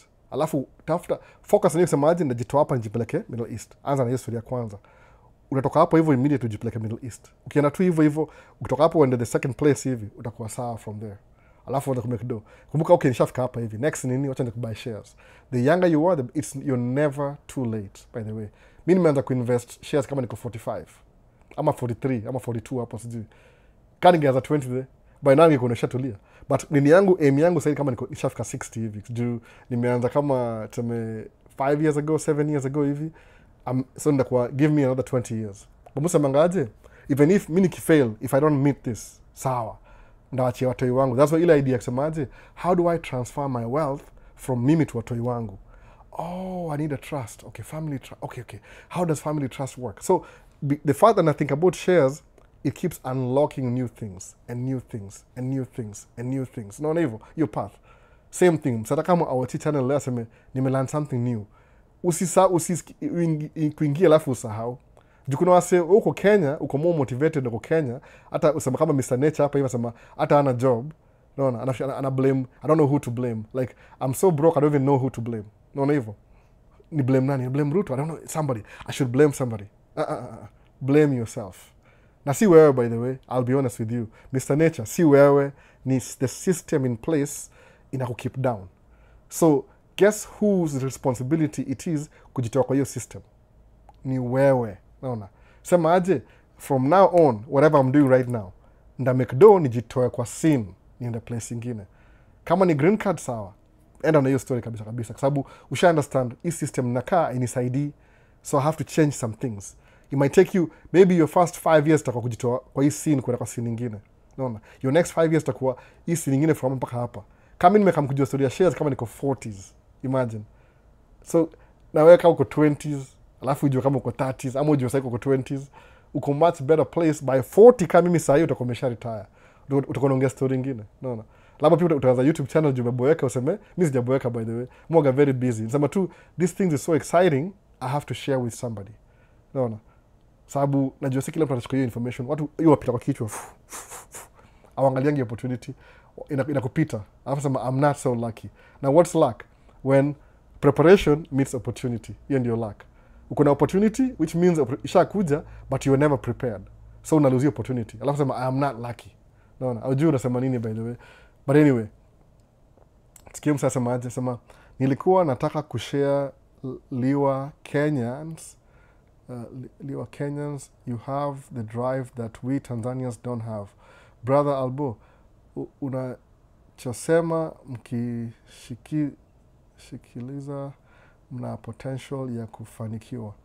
Oh, sasa siseme tu nasema hivyo. Kiswahili ni tumbo kidogo na understand. Nasema si Kenyans by the way. Ni ile wherever you are. Kama kuna second advice 2023, naambia toka Kenya, toka mali huko Tanzania ama Uganda, end up Middle East kufanya kazi. What does that do to you? Uta struggle. Kwa nini? You have to work. Niliambiwa na msaitonani ile msawali kwa Middle East, kuna it's very hard to kwa hivyo nini Middle East. Unafanya kazi kwa airport. Naona? Una unload mandege at sijui 45 degrees weather. Ni uchungu by the way. But what does that do?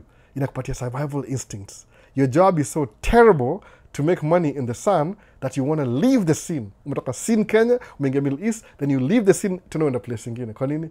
The fact that maisha inakuwa ngumu, usiseme uko comfortable, nakatu hapa niendelea. Hapana. Adapt to ingia the next place.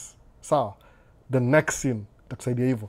So, masamaje Maximilian, asema hata mkiangalia ChatGPT AI training, wengi walitokea Kenya. Take it from me as Tanzanian East Africa. Maximilian, one of my friends in Tanzania by the way, my best friend. No, Mtanzania. So ungenaye kila siku. Hiyo ni one of my closest friend hivi in Tanzania. So ni unajipatia tu ile motivation kwa sababu kuna so much information ChatGPT.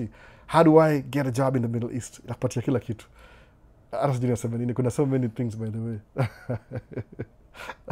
Acha nimalize story ona. Do you know anyone who can sponsor someone akuje States, nikishafika the rest nitajipanga? Mr. Nature, hata si, I don't know anybody who can sponsor you. The best you can do ni ile apply green card. Kwa sababu kusema, if you're looking for somebody to save you, you probably die poor and broke. Kwa nini? Kwa sababu ni very rare. It's very rare for that to happen to you. It's very rare. Naona. You see normal people work hard. Very few haupata ile sponsorship. Si rahisi hivyo. Kama ni sponsorship, msemaje, one of the best thing ile, tafuta kazi ya cruise ship, for example, cruise ship. Cruise ship si kuja America, you work within the vicinity. Ni kazi pia, kama kuenda Middle East. I used to advocate for that, cruise ship ama Middle East. Naona. Tafuta kazi na kutoa, ile at least you're making more money than you're making right now. Ukitenza more money than you're making right now, itafungua more opportunities. Kwa nini? Utakuwa na more this, more that, itafungua more opportunities. Ita unlock. Ni kama you're unlocking a new scenario ya life yako. Sasa, hapa nani asema nini? Lillian Kamendi. How can someone register with index funds if I'm not in the US? Is it possible? Kuna Nairobi Stock Exchange. Guess what? Kuna money market. Anza na Nairobi kwanza. Usemeaje kwa sababu hata hizo shares za Nairobi zina make sense. Mimi I'm planning to understand how Nairobi shares work. Nifungue account tu kwa hivyo nianze ku-invest Nairobi at the same time. It's everywhere in the world. I'm pretty sure. Kuna sijui kama nitoka Nairobi Stock Exchange ni ya Kenya mzima. Kuna shares Kenya. Kuna shares Tanzania. It's just that people don't take those things seriously. No. That's the easiest way to be wealthy. Ku-invest na shares. Na usi-withdraw, na usiuze, usi-trade. Ukitrade, you're losing them every day. Kwa sababu unaanza kugamble. Sasa that's gambling. Mona. Hiyo tu ni ile vile inaanza. As you understand. I'm trying to figure out vile ya Nairobi inafanya kazi. Once I figure it out, mi kawaida ndawaambia kila mtu, unaona. Ni vile sasa sina connection bado. Oh, nimesahau nani hapa hivi, kuna nani mwingine anasema if you were to choose between government jobs and your current one, which one would you prefer? What government job exactly? Like working for local government or sababu local government kwetu kuna kama mimi naishi city of Plymouth. Plymouth has its own local government.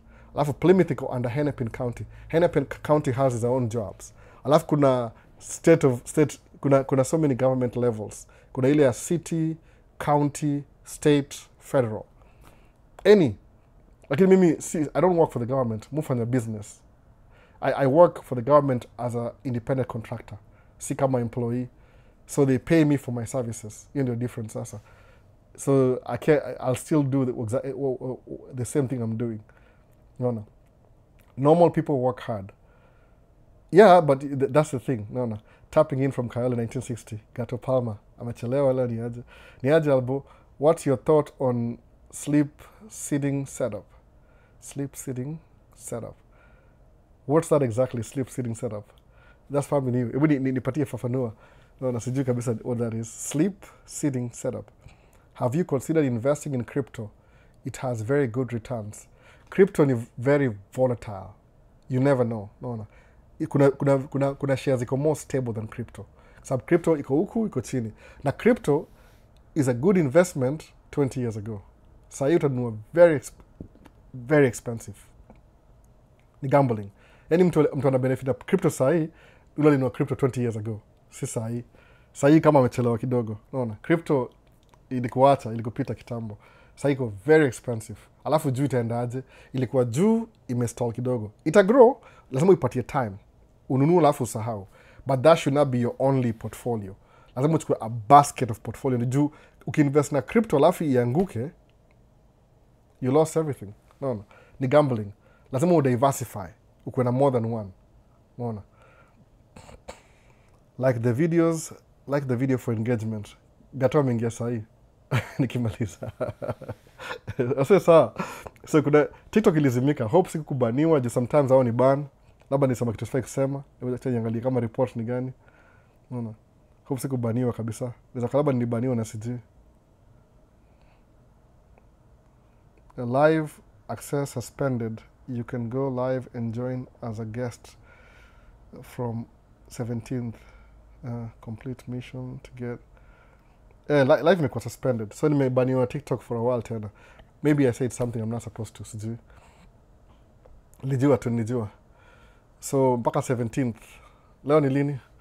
Yeah, next Sunday. TikTok. Yoga hivyo. Maybe I said something I was not supposed to. Kwa hiyo nini yangu yote, unaona? Kuna kitu nisema ikanichuja nje. Hiyo happen kila saa TikTok, sijui kwa nini. At least YouTube si mbaya sana, wanatuachia. Unaona? Lakini TikTok ilisema nisema something maybe ku agree na ili disagree. Kakata tu live yenyewe. So ndio hivyo bwana. So wase niaje na mazana na hii story saa hii. Kama una swali hivyo. Siwezi enda live mpaka 17th. 17th ni lini? Hebu tuone. Nimebaniwa mpaka 17th. You happen kila saa, sijui kwa nini. Itakuwa next Sunday, no? Ili tricky. So sawa tu anyway. Unaona, tutasurvive tu. Sawa kuna any swali?